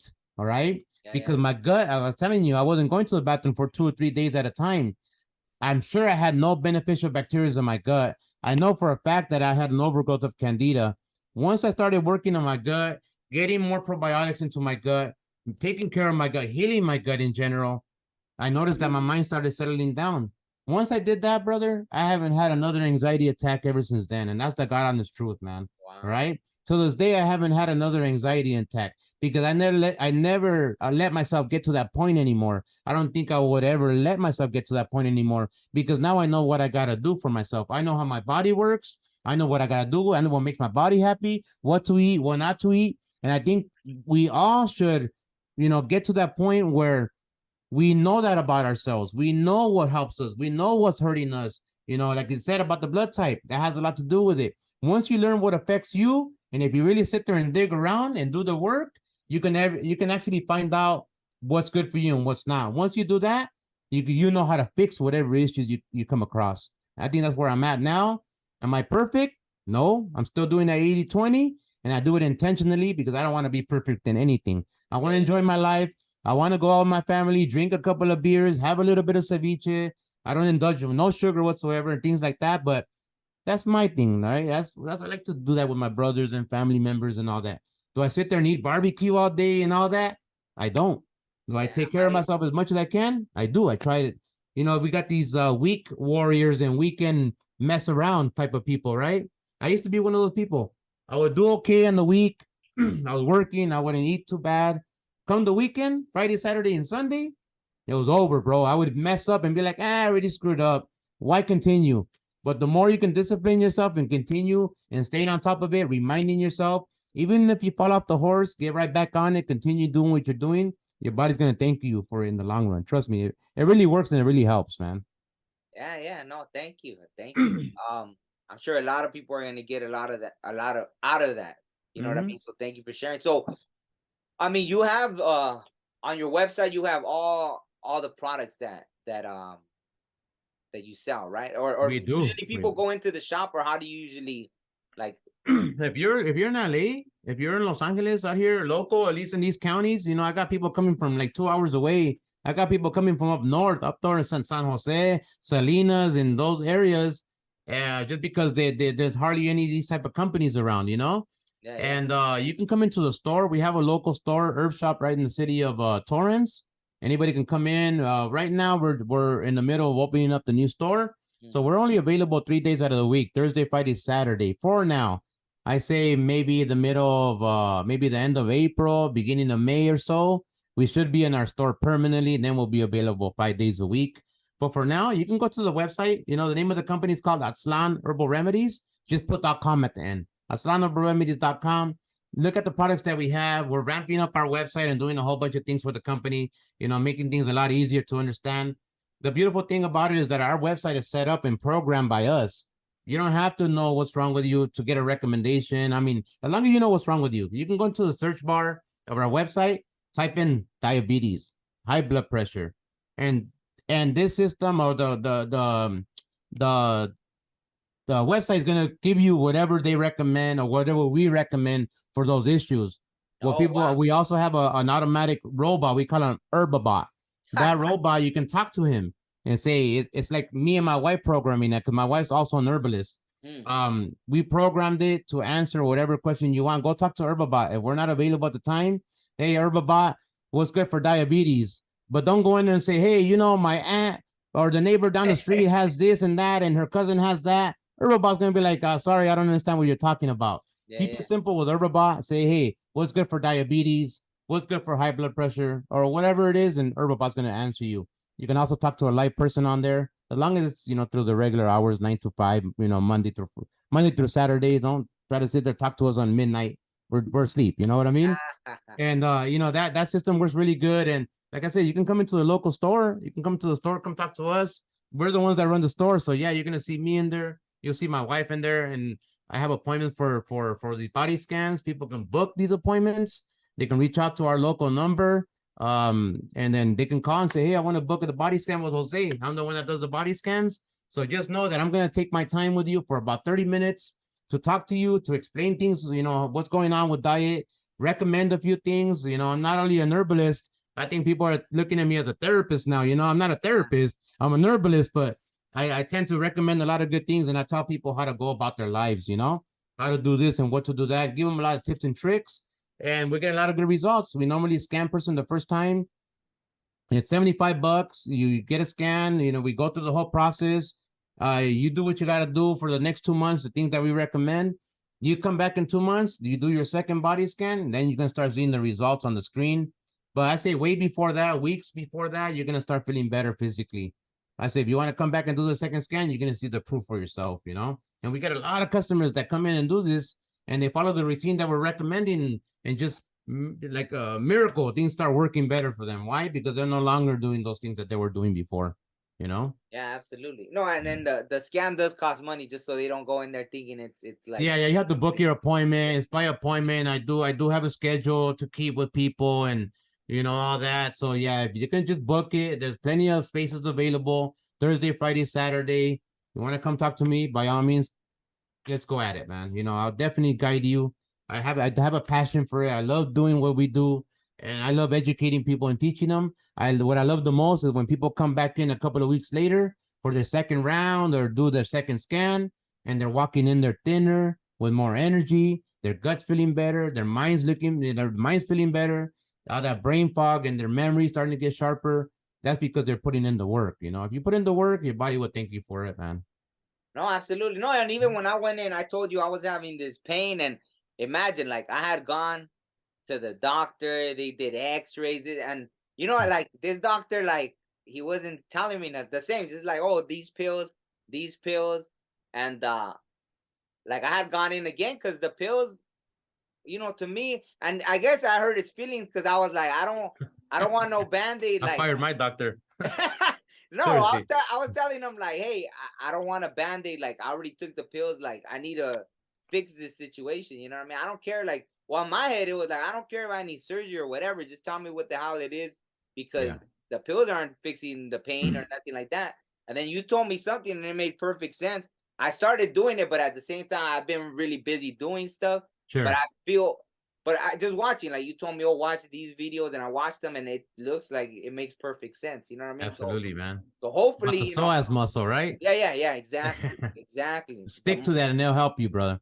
Yeah, and it makes sense. It just makes perfect sense. But yeah, Absolutely. I'm hoping, like, I know, because yeah, it's like I don't know if you told me or it's someone else or in one of these videos, but it was like, yeah, when you're hurting something for so long. Like, you can't expect results like, oh, let me do it like for a week and it's gone. Like, if you spend like a year damaging something, obviously you gotta, you know, you gotta put in that work. You gotta be more. You gotta be patient with the herbs, man. That's the biggest misconception is that people think they take an herb and it's gonna be like an aspirin. It takes the pain away in 30 minutes. There are herbs to give you energy within those 30 minutes and things like that. But true healing comes over time, you know, eliminating a lot of the things that you're doing, and then, you know, giving the herbs time to work. That's one thing I think people quit a little sooner than they should. I think if they stick to it a little longer, those benefits come with time, but you have to be patient and, you know that you're not going to overdo it with herbs and do little by little to see what's working for you and what's not working for you. But continue doing it, stick to it. And there's also, people don't realize that when you're detoxifying your body, you're going to go through some stuff, man. You're going to go through some anger spurts, some detoxifying not only the body, but you're going to detoxify the toxic ways of thinking. You might have a shorter fuse, right? You might break out in a little rash because your body's trying to eliminate these things. You know, you might get a little bit, you might want to kick up your anxiety a little bit, but that's why there's herbs like ashwagandha that you can take passiflora, these type of things to when you're detoxifying your body. So these things that when they do alter a little bit and you're on those herbs, it actually wouldn't happen, right? It's going to calm the central nervous system so it doesn't agitate while you're detoxifying your body. But that you go through something, you do go through things. Some people quit a little sooner than they should because they say, hey, I started taking these herbs and detoxing, and for some reason I started getting a little headache or I broke out in a little rash, very minor things. That's the body removing and eliminating those type of things. But if you can stick with it, which most people do, at the end of the road, you're going to notice that it's going to help you in the long run, and that's what I recommend to people. Don't be so quick to give up on it. Just give it some time, be patient. Be patient with yourself. You can't just be trying to rush through these things. I get once in a while, get a customer. Hey, give me something that's going to give me results right away. I got this issue and this and that. I'm like, slow down. This ain't your modern medicine where you're going to take a pill. 30 minutes later, you're numb and now you can go and work. You know what I mean? Yeah. Take your time, be patient. And I always got to slow people down because they want to come in there and really grab everything and slow down. Let's talk little by little. You got plenty of time. You're not dying at this moment. I got people walking in there with cancer and their lymph nodes underneath their, by their breasts, by their armpits, and they're all freaking out in front of me. And oh my God, I got cancer, and they're crying and they're bawling. And I'm like, wow. Slow down, take a breather. Are you dying right now? They're like, well, no. Okay. So don't let that cancer word scare you. You're not dying at this moment. You ain't going to die in the next couple of months. You sure ain't going to die in the next couple of years. Slow things down. Do what you got to do on this end. Do this, do that, do this, do that. Slow things down. Don't let the mind go out of whack, because if you let the mind go out of whack, guess what's going to happen? You're going to go down that hole a lot quicker. Yeah. Slow down. Settle down. Yeah. Unless you have a major accident, then, you got to get a surgery or things like that. Fine. So be it. But when you're trying to heal yourself from something, be patient. Be patient. It does work, but you have to be patient, and you got to have a lot of faith. Yeah, no, thank you. And unfortunately, like during you hear that saying, but during the pandemic, it was the first time I actually saw when people were dying from the fear, right? That's why I hated the way they did things and just pushed the fear, because then you saw there were people that were scared to death, when that's saying, I'm scared to death. Yeah. What would you say? That's part of the plan. They're not gonna come out with the news of COVID with a bunch of clowns. People ain't gonna take it serious. But you go in there with authority and you scare people. Guess what that fear does? Makes things worse. Yeah, exactly. Absolutely, man. And it's amazing though, right? Like people don't get not to say like how you said, they're not all like people, I'm sure, become doctors and everything because they want to help people. But they want to help people. But the modern, I guess they gotta understand. Well, yeah, the pharmaceuticals, it's a business. That's a business. So all these modern pharmaceuticals, it's all about making money, I guess. Yes. Really, I know there's natural things that I've seen that then they, like elderberry, how you mentioned elderberry. Yes. For example, like how much they've commercialized it now. Because I started hearing, when I started being around more indigenous people, they would be like, oh, elderberry works. And they would have the natural straight up elderberry. Next thing you know, you go to Target, CVS. They got gummies now. Yeah, exactly. And I saw that and I was like, wow. See, so I think that's why people are so afraid to speak. But now, I mean, at this point, it's out the bag. So might as well help like as many people as you can. Like how you say you want to knowledge and all that. Yeah, and I think like you mentioned earlier about doctors. I mean, I think most doctors' heart is in the right place. They want to help people. They're born healers, man. People don't realize, but they're born healers. But they went through that whole system. That what they do, it helps, man. I think it's just that they're recommending the wrong things, man. I think if they have a little more knowledge, like these holistic practitioners. You want to get a good doctor, go to one of them. You want an herbalist, come to us. Those type of things. But I think if you can't just knock doctors down easy, not you, but in general, people. You know what I mean? Just because their heart's in the right place, they just think they became part of that system. And they just ran with it, man, I guess, half the time, Yeah. But I know there are a lot of doctors, their heart's in the right place. And that's why I don't knock the medical system, man. The pharmaceutical system's a different story. But the medical people that are into it, they have wives, they have kids and all those things. And, you can't kill you can't kill the messenger, man, because that's the only message that they were taught. And I know a lot. I know there's even doctors that, believe it or not, they come to us and I choose not to say their names and things like that, but they come to me and they pick my brain quite a bit. Oh, You know really? why? Because they want to help people. They want to heal people. I had a customer in my shop and I'm breaking it down to him, this and that. He goes, maybe I guess a little cocky in a way, but not in a bad way. He put his hand up. He goes, I'm a doctor. I know all these things. Okay, cool. I got it. You know, he just wanted to put it out there. I got it. I didn't take it in a bad way. Yeah. I'm thinking like, well, you're here for a reason. So what's up? Let's talk. You know, and sure enough, I gave him some info, got what he needed, and he was out there. You know, so I know that their heart's in a good place. You know, not don't knock all of them. You know, just the one I had to fire him because he sucked. That's See, just my opinion.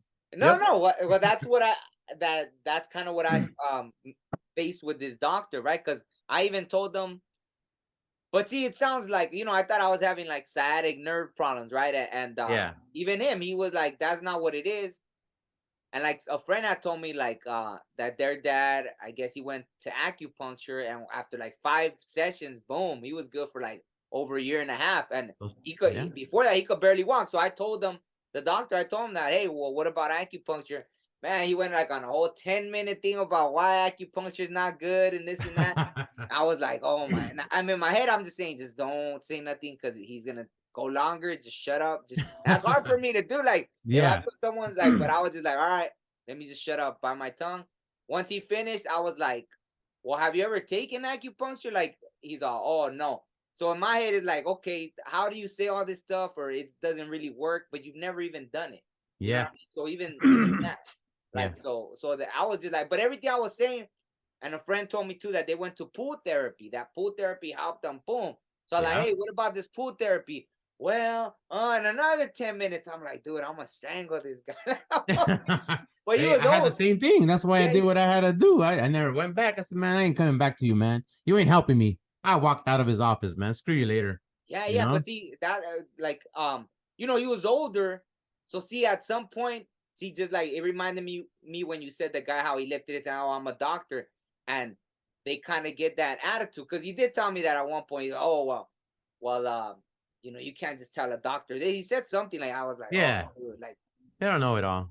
yeah, Not in a yeah. bad way. They don't know it all. But You know what I that's the mean? thing. You see, at some point when they get that ego, it's like they're going in reverse because now they're not Yeah. willing to learn, and it's not even new things, right? It's just No. It's the just knowledge common, that just was, basic thing, basic yeah, knowledge, man. yeah, yeah. They my eye doctor straight from New York, man. She's out here in LA. Jesus, man, me and her had a shouting match in the middle of her office. No. But it's because she has that energy. You know, New Yorkers, man, just like LA people, we have that, you know what I mean? Yeah. And she was one of them, like hardcore. And I told her about these Sananga drops. Have you heard of Sananga for the eyes? No, no. Okay, some herbs, some medicinal plant. You put these drops in your eyes, and it helps for like glaucoma, any type of eye degeneration, and it really helps improve night vision and a bunch of different things. But it's meant as a healing medicine to where it opens up your third eye. It's called Sananga. All right. At the time, I had done Sananga because my left eye for some reason it was a little weaker than my right eye. And believe it or not, over the time, I don't even wear glasses, because there's a lot of truth in healing yourself with herbs. And the Sananga, I shouldn't open my damn mouth. I knew it. I already knew her. I knew how this lady was. I told her, have you heard of Sananga? She's like, no, what is this? I said, you been to Peru? She goes, yeah, I love Peru. Talking about Machu Picchu and telling me about the whole world. She loved it. Yeah. Don't let me once I open my mouth about how Sananga is healing people's eyes, bro, she flipped like a switch went off on her. Those natural things don't work. And if they would have been working, I got a lot of people in South America. They would have told me this by now, that existed and all this. Oh my God, bro. I toned her down. I said, you better calm down. I'm not here disrespecting you, man. I'm only mentioning a freaking nerve. Why are you acting this way? Why does it bother you so much? Right. And I got into a little spat argument with her. To this day, I haven't gone back to her, man. She had her mind was completely closed. Once she said that, I said, this is the wrong doctor to even talk about, man. Wrong doctor to be talking to. I'm sure she knows her knowledge and what she's doing. She has a good practice. But for you to have a completely closed eye to where you don't even want to hear it, there's something going on. Come on, you can't be that close to certain. You can't be that close to things. You got to have an open mind for a reason. Come on. Is it that bad? It's going to hurt your practice. That's what it is. It's going to hurt your bottom dollar. That's what they don't like. Yeah. That's great. No, that's funny that you're mentioning the eyes because I went to a ceremony like this weekend and Yeah. I was tending the fire and like, it had been a while, probably man, more than a year or longer since or that I was working like with the fire, and this little like little coal of fire flew into my eyeball and I heard the sizzle and everything like Yeah. but like for those, I mean, this is everybody already knows like this is a spiritual channel anyway, so they told me, they were like, you're good. I was like, oh man, like, cause I was like, dude, I kept checking, like, am I blind? Like, is my eye? And then after, but they told me I was good. So I was like, all right. And then it was like for 3 days, like my eye was like bloodshot red. And Oh, then, wow. yeah. And then like the first day it was bloodshot red. The next day was better than the third day. It was pretty much gone already. And Yeah. I was like, okay, yeah, they didn't lie to me. But it's funny when you were talking about like I felt like it was just a little kiss, it was like, hey, welcome back, you know what I mean? Yeah, absolutely, man. Where you been this whole time? Yeah, like we missed you, here's a little reminder. Yeah, for 3 days. Yeah, don't stay away so long next time. Yeah, right. But Absolutely, man. but no, that's so next time, like if something were, hopefully it doesn't, because it was scary for a second there, but see, I didn't let the fear, because Yeah. like, I guess like, whatever, but I didn't let the fear get in my head. But what do you call it? So that's good even for stuff like that. Like, would that be good to like to get your Yeah, I eyes right? mean, those things are, I mean, obviously it caused some type of physical damage if it burned your eye a little bit, right? Yeah. And But it's I crazy mean, that it's you good mentioned now. about your eye. You got your eye burned with fire. I got my right eye burned with sulfuric acid. Oh, It's the stuff that they put in car batteries. I used to be a loader, and we used to have these chemical drums. One of them split, and when the guy laid the barrel down, and I had apron, rubber gloves up to my elbows. I had my safety glasses, I had my hard hat, and I had a face shield. Dude, for some reason, when I seen the spit, I went back, and guess where it went? Right underneath everything, underneath my glasses, the mask, and it hit the side of my right eye. Bro, I don't know. I ripped that stuff off, kept my eye open like this, jumped off the truck somehow. I ended up at the hose, and I'm sitting there rinsing my eye.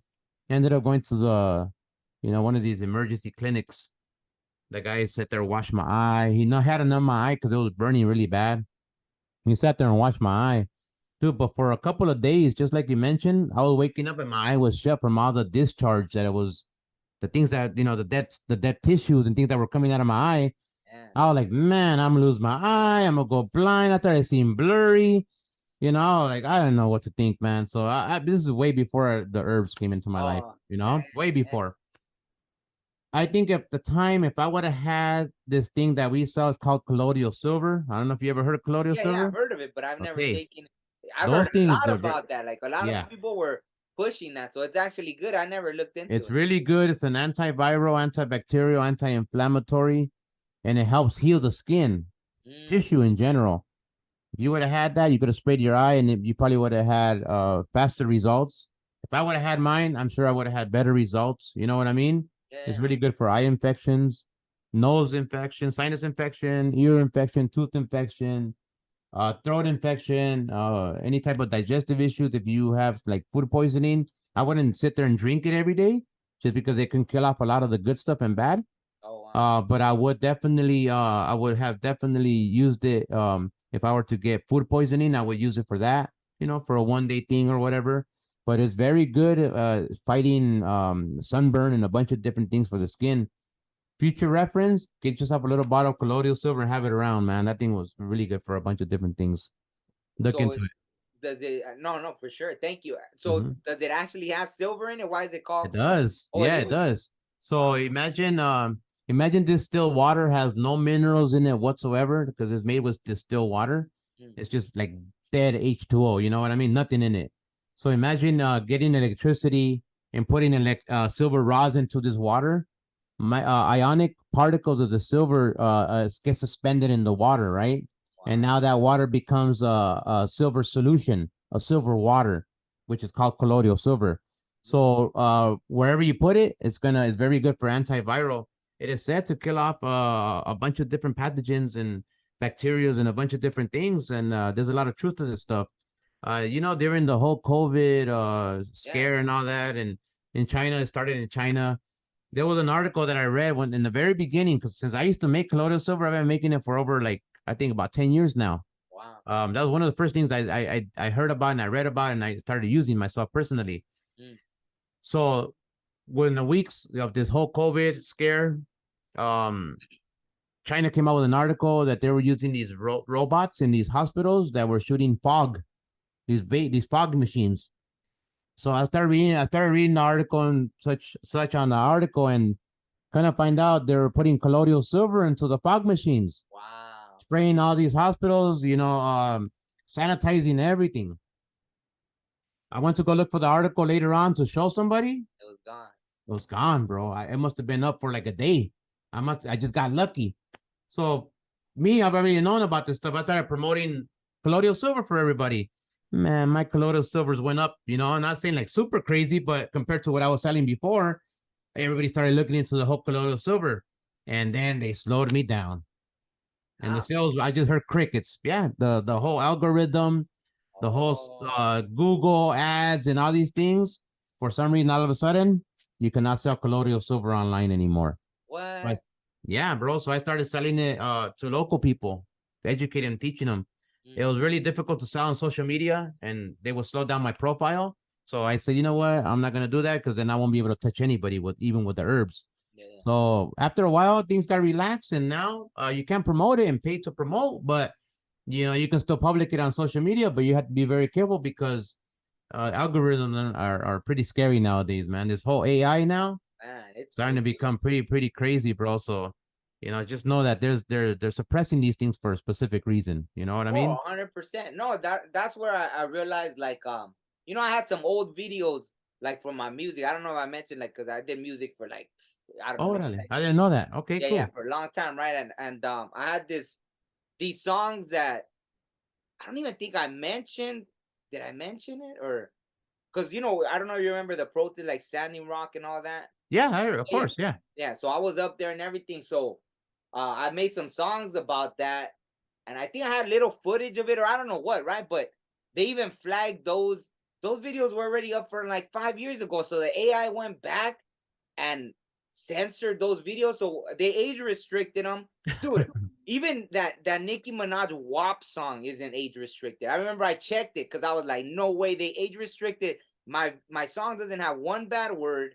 It doesn't have nothing. It has like little clips of the protest, and I got age restricted, which means no one like under 18 can find it. Like Yeah. it won't come up on the out. Like you gotta be subscribed. I don't know if I read all the things. It's like a I lot of have to stuff. search it directly, Yeah, basically. yeah, something like that. So Mm-hmm. it's really hard to find it, and so they age restricted. Like two of my videos, they went back years.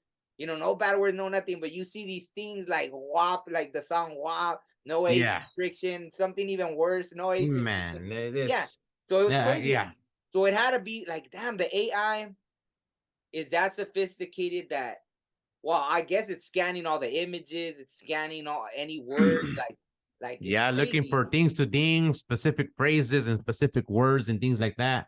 Yeah. Yeah, it's even me on TikTok, man. I post a video, everything's perfectly fine.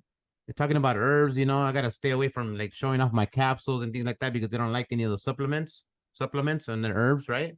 Yeah. Um, they ding me. I'll put a video 2 weeks, 3 weeks later.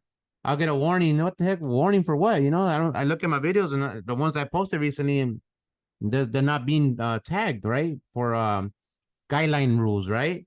But then I start searching on my older ones, and they're dinging some old ones that have been around for like a month, 2 months, or whatever it is. Yeah. Why? Because that algorithm is finally catching up. Yeah. Of course, I'm gonna argue with them, and they look at what it is, and then they reestablish my account, or they'll let that video play for whatever reason, you know. But Well, I guess it's just some kind of automatic system that hears a specific phrase or word, and next thing you know, they chop it out, man. yeah, but the image thing too. No, but I contested it and they didn't budge on me. Like I was like, dude, this song has no bad words. This is nothing. Like there's nothing age restricted about this Yeah, video or song. Like yeah. nothing. You know, I even because I had another channel. and I made a whole video. I made 10 examples of things that probably should be age restricted. None of this stuff was age restricted. Millions of views. I'm like, dude, this thing's like rotting all these little kids' brains and stuff. This ain't age restricted. You know what I mean? It's intentional, bro. Yeah, It's yeah. intentional. No, absolutely. And even it was funny. I just got dinged for I had shared like a little short of there was this movie from like 1985. It's like Mars Attack or something, and that's how when they were turning everyone, they were giving them injections. So so I just shared out loud. This is funny, you know, like so they would do that, like the aliens they came, and that's how they would turn them. They'd give them a shot, you know, and so I hope that doesn't flag. See, like I don't even know what I could say or not, but it was just funny to me. I wasn't thinking like, oh, they're injecting people turning on the freaking aliens or nothing. Yeah, like that. I just thought it was funny. Like they're just overly sensitive with certain things, man. And I think that's I think it's gonna get worse, man. I don't see that going away anytime soon. Oh, absolutely. Like, you know, I've experienced it. Like I said, I got to experience it. I mean, I experienced it years ago on something, but it was mostly like that, like the protest stuff, all that. I started seeing like, because you know, when we try to share over there, we saw how they were blocking. I mean, it goes back all the way. I mean, we weren't even the first ones to do it. I think the first time I noticed that was Egypt. They had a revolution, and I don't know if you remember, like, I don't know if it was considered a revolution, but they had some kind of big old thing. They were protesting. Yeah, and all their social media got boom, boom, boom, boom, boom, just blocked. They shut it out. They control it all, man. They shut Absolutely. down. So that's what I noticed when we were at Standing Rock. Well, I'll tell you this. I don't know if you know too much about when we were over there, but like, you know, when we were at the camp, like we wouldn't get reception, and the people that from there, they said that normally they will get reception there. Yeah. But we couldn't get reception. Then all of a sudden a plane would fly over and your phone will get reception and the battery would drain fast and your phone would get hot. And I guess someone said they were retrieving all our information. Then someone found they had this thing called the stinger, like that they use to get all your information. So when those planes, I don't know if it was something like off a boat, but it sucks. Like they were just draining all the information from our phones, like that they could get with these machines. I think the term might be called Geo Fencing. So Geo Fencing is they even use it now, and I know about technology. I told you I used to be a tech. I sort of understand it a little bit.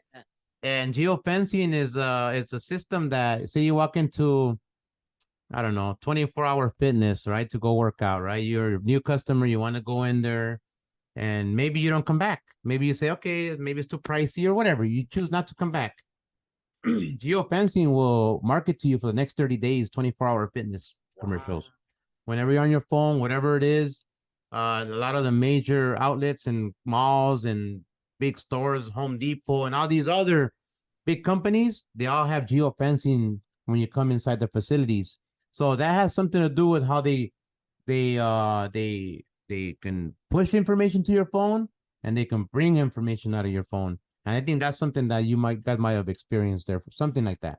Yeah, no, absolutely. And back then, see, I had a phone that I could take out the battery. You notice all the phones now, they make them, you can't even take out the battery. So no, you can't. Even if you turn it off, they could still get whatever they want from it. Put on airplane mode, but I think they can still.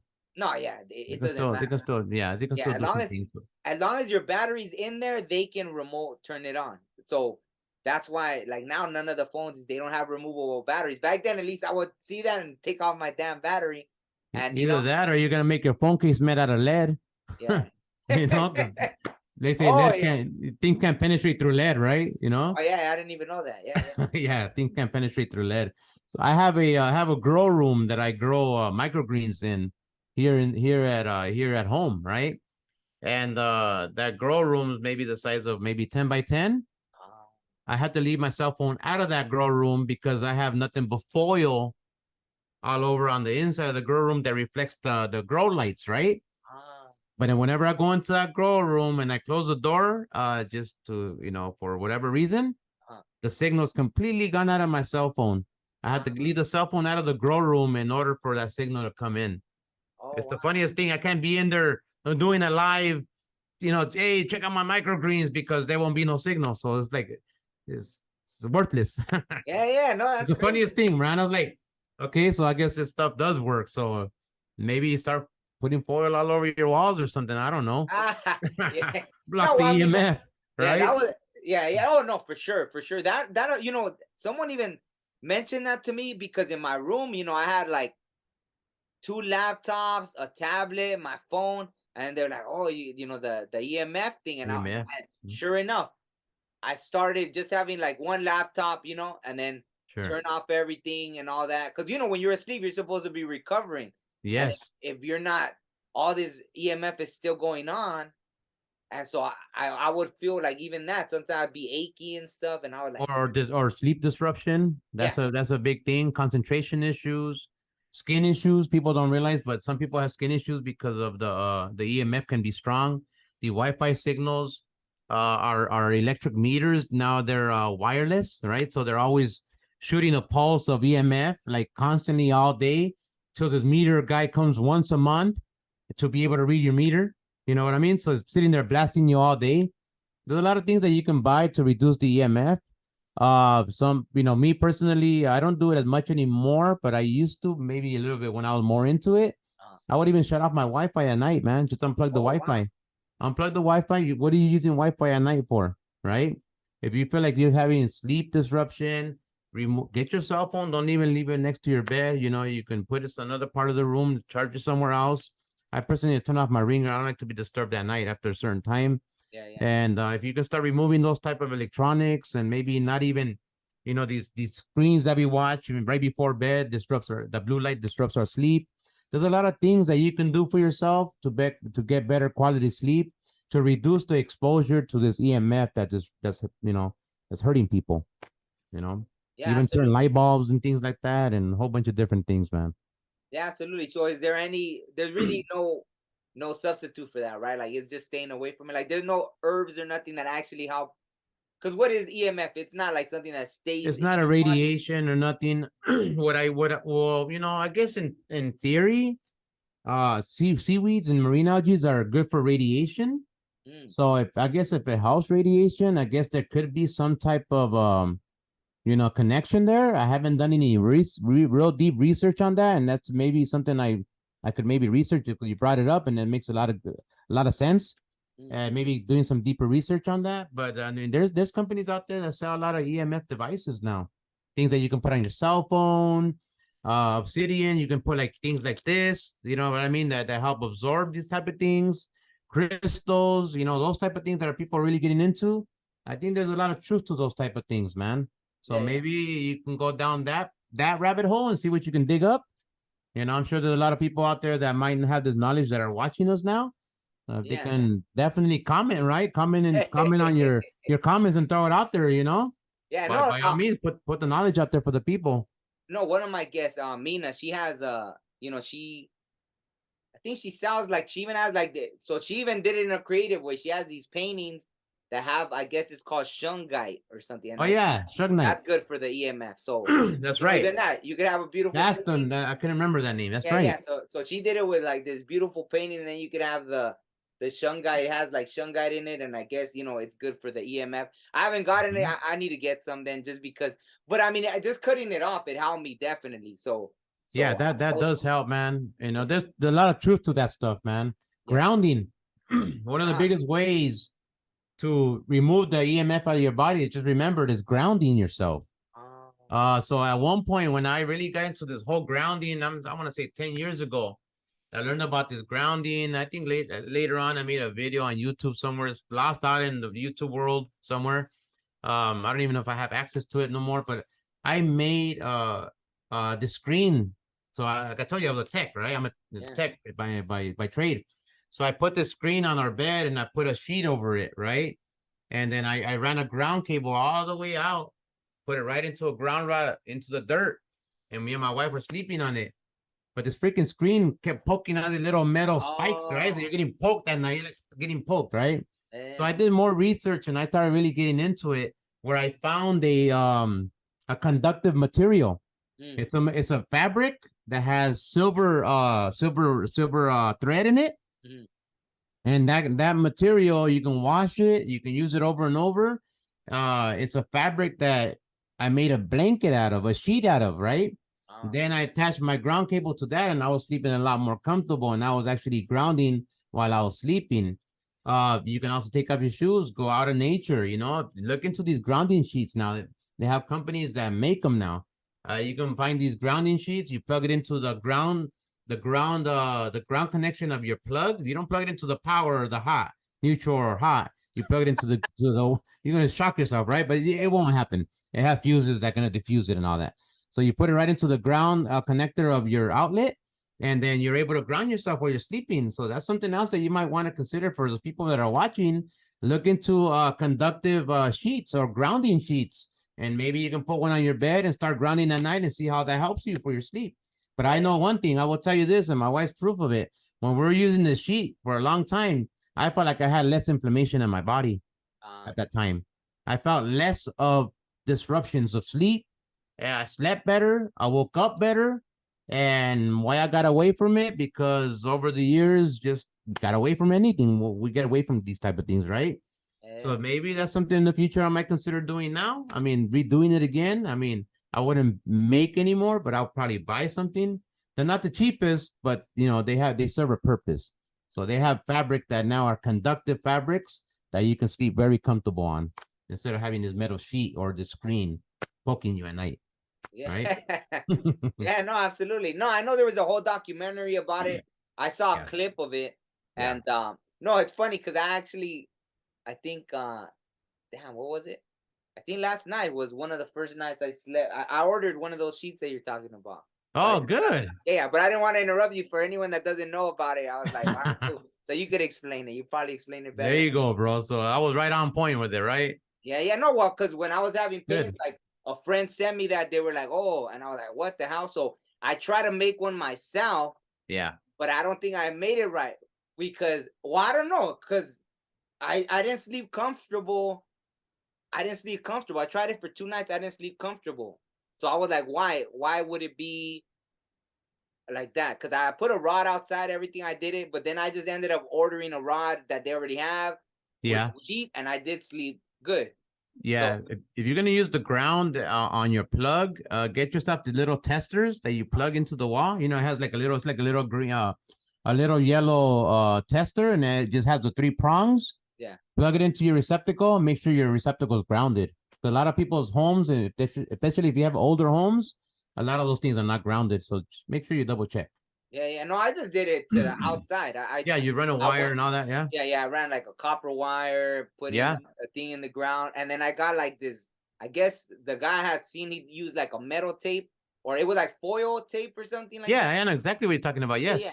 So that's how I did it, but I didn't sleep really comfortable. I put like lines of the tape stuff, and then unless I don't know why I didn't sleep comfortable, and then finally I was like, you know what, well, screw it, I'm still gonna try it. I just ordered it from online, the sheet, and then the actual, like, you know, has a rod you go put outside. It's like 40 feet long, so it actually was better because I was able to run it where my dog won't freaking chew it up or whatever. Yeah. They also have the grounding straps that you put on your arm or on your feet. You don't have to use the blanket. Oh, okay. So you can ground yourself there like that way. And you know, I think if we were out to wear the original huaraches that are or these moccasins, and you're walking around, you know, with these shoes on, those type of things have some kind of connection to the earth because it's made out of natural material.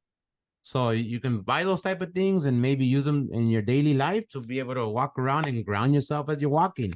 You know, the shoes we have now, it's all rubber. Yeah. So that insulates us from the ground. You know what I mean? Yeah. So if you can they even have these ground straps that I used to work for as a technician, and they had these special ground straps because if you're not grounded, the electromagnetic static that builds up on your body can short out these very, very expensive circuits and chips and whatnot, right?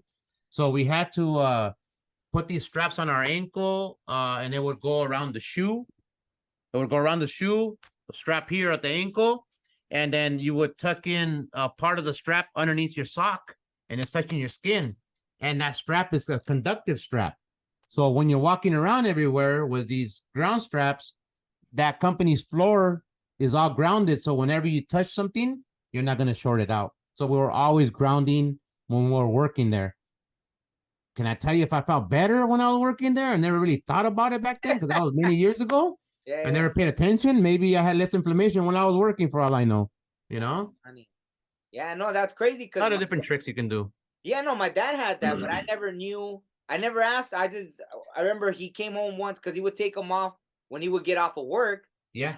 And he had that, and I was like, "What's that?" And then, like, oh, it's para que no me den toques. That was his explanation. No get los chips and all that, right? Yeah. Yeah. Because he worked with That's like exactly what I'm lasers. talking about. Yeah, they made the machines like for lasers, or they made lasers or whatever. You know, like they would sell the machines Yeah, for, like, yeah. 100,000, whatever those machines. Same here. Yeah, very Yeah. very similar technology that we were using. Oh, okay, yeah. So that's all. But right now that you explain, I was like, oh, okay. I never asked them like in detail because I just remember when I was little, I was like, oh, ¿qué es eso? And he's like, oh, para que no me dé toques or whatever. But I knew to not mess up the static and all that can damage the sensitive electronics. Absolutely. Yeah, that's crazy. Yeah, I mean, is maybe people start looking into that, or either that or start walking around with some original huaraches or barefoot, So that's the only shoes that don't have the rubber sole. It has to be. You have to have something that has natural material like leather, natural leathers. They have huaraches now with the rubber soles that they just randomly sell everywhere. Yeah. But if you look at the original huaraches, the way they still make them, and I'm not talking about the huarache that has the tire at the bottom. All right. I'm talking about those. I'm talking about the ones that still has the leather bottom. You look into those, you hardly find them anymore. Maybe a few people that you might be able to order online or something like that. Or just these natural moccasins. Those things also, make sure that has the natural material in it. And by all means, they don't have to be only metal for you to be able to ground. It can be a natural material that doesn't stop the conductivity for it to pass through. Yeah. No, absolutely. Yeah. Don't Placita Olvera, don't they still have those? It could be, yeah. You might be able to find those. Yeah, Placita Olvera. Yeah. Either that or go to Tijuana and go get yourself some artesanal, someone that does all these things by hand still, Yeah. That might be a good idea. Or one of the people that want to do some business, go out there and support these communities, bring some good huaraches and start selling them as grounding huaraches. I don't know.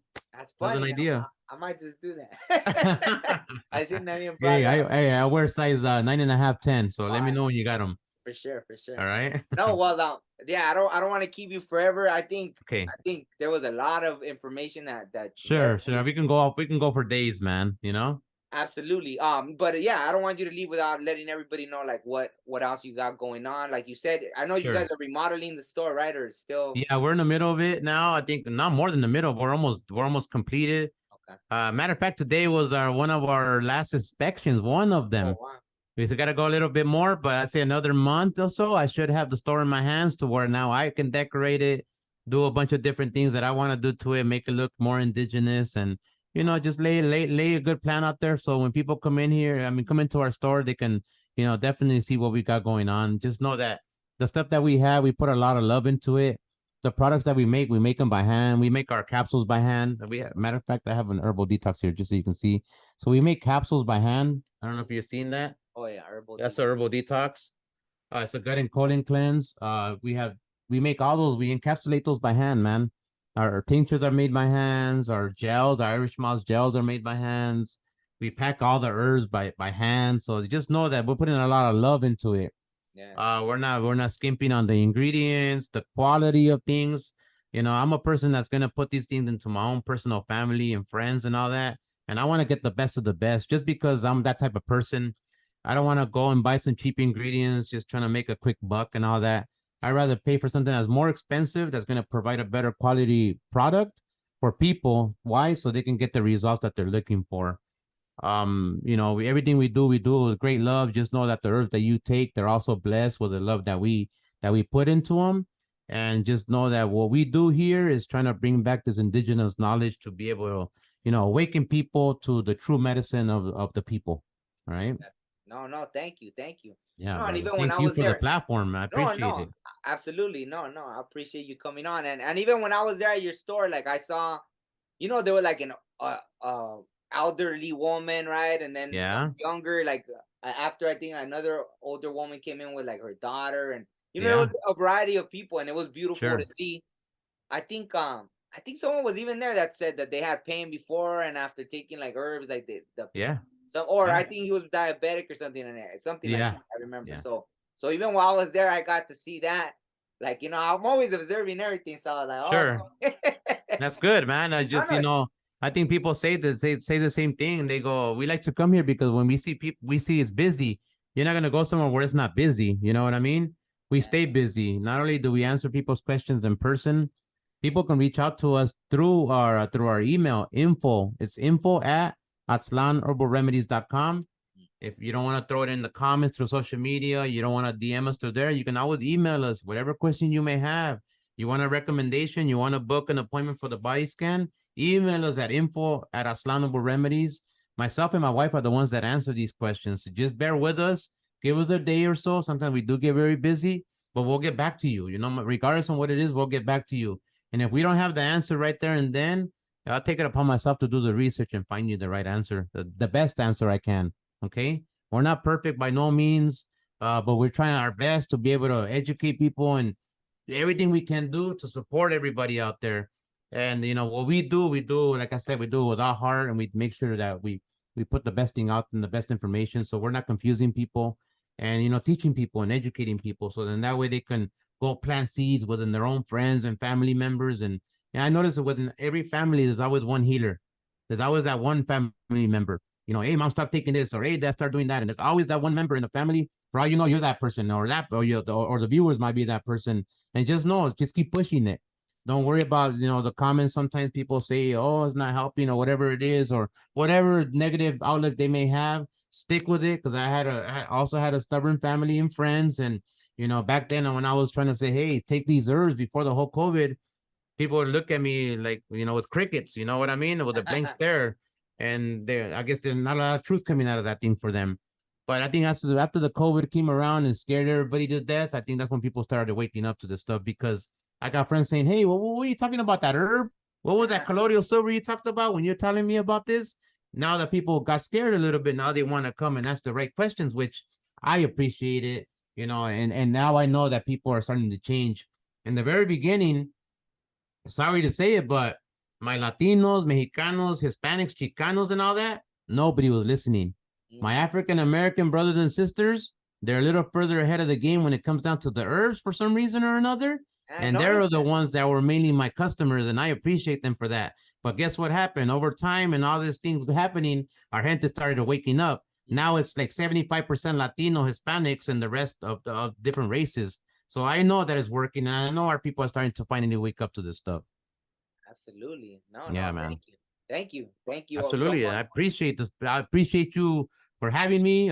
Familia, for those people that follow me at Aztlan Herbal Remedies or Indigenous Herbalist, check out In a Good Way with your boy right here, Omar. This guy has a lot of great knowledge, man. For those people that want to view this, check this guy out, man. He has a really good platform, and I can't wait to see you grow and grow and grow, brother. I cannot really see it, man. No, thank you. Likewise. Right. No, and I'll put all the links to you know, your IG, to Sure. the Thank website, you. everything Absolutely. in the description. And real quick, I want to apologize to anybody, because I know my screen's blurry. I try to clean out. By the next podcast, I should have you know, a clearer screen. I don't know what happened, but I could see it. It's like, or to me, it looks like it. You It know looks like you're still using your high school laptop. what No, I I'm just teasing you, bro. mean? We're talking about this before the show. Yeah. No, but I could It looks see good, bro. It still looks good, man. Really? Mine might be a little newer model or something. I don't know why it looks. It looks. I got a light right in front of me here, so No, maybe but that's what helps. because every episode I've done, I think, no, because I had, you know, I told you, like, I seen your other episodes. They look clean for some reason. yeah. Yeah, I know. I seen them. I don't know. There's something, or it's either me, maybe the fire. Oh no, because see, the fire was in this eye. So Maybe your eyeball, huh? yeah, maybe I'm seeing blurry. If to you, you're saying it looks clear. Then It looks pretty good from my end. Okay, I'm okay, sure I'm sure other people will agree. all right, then we're good then. All right, so yeah, no, thank you once again. You know, it's been an honor, and hopefully, you know, maybe we can have you again. And I know you said you're starting a podcast as well, right? Yes, So, sir. I'm gonna definitely bring you on board. I say within the next 2 weeks or so. My wife and I are gonna get real serious about it. I'm learning about the whole editing right now. You know what I mean? Trying to make sure I can edit things, and my cameras ain't shutting off in the middle of the freaking recording and things like that. So I think maybe 2 weeks or so we should be coming out with our own podcast. We have we already have the YouTube channel. It's called Aztlan Awakening. okay. For those people that want to go check it out, go to Aztlan, just the way the name of the company is. It's called Aztlan Awakening. You know, the stuff that we want to bring to people is to awaken everybody to the reality of what's going on with these herbs and knowledge and talking about grounding blankets and everything else, right? Those type of things, right? Yeah, Bring yeah. people on like yourself and other healers that we know that work with different medicines and plant medicines and spiritual healers and all these different things. We want to bring those people on to be able to educate everybody and know that there's alternative methods to healing. All right. Absolutely. No, and how you were mentioning, I don't know, there was a few glitches. I don't know if you caught them. A little bit. Yeah. Okay. So, I mean, Probably can me. I still don't hear know. you. Yeah, no, it's all good. I can still hear you. It was weird. It was like it would freeze up and then it would speed up. It would like catch you up. I don't know if that was happening. That's weird. I don't know. I didn't see it on my end. I do see the colors jumping here and there. Other than that, everything's been all right on my end. I'm not sure on your end though. Damn, I hope it wasn't just, well, but I can still hear you. Regardless, we can do it again, brother. That's not a problem, man. No, it was good though. No, it was great. It was great actually. So thank you very much. And on that note, like I won't keep you any longer. And yeah, hopefully we could do it again. And check us out, guys. Check us out at Aztlan Herbal Remedies on social media. Go to Instagram. Check me out at Indigenous Herbalist. I also have TikTok, Indigenous Herbalist. Go check me out over there. I do some pretty cool things. I get a lot of great comments and, follow us along there. And you guys want to check out our website, go to aztlanherbalremedies.com. You can, like I said, you can email us at info@aztlanherbalremedies and come check us out at the store. Maybe you can put the address in the comments down or below the description so people can come into the store. They know what number to call to book their appointment for the body scan. And we'll be more than happy to guide you and, customize something for each individual person. Absolutely. I'll do Thank you. Appreciate it, man. Thank you. Check these guys out, familia. All right. Thank you. Cuidan. Peace.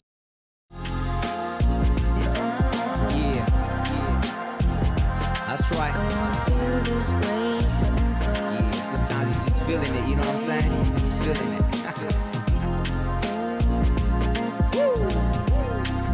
And I want to feel this way forever.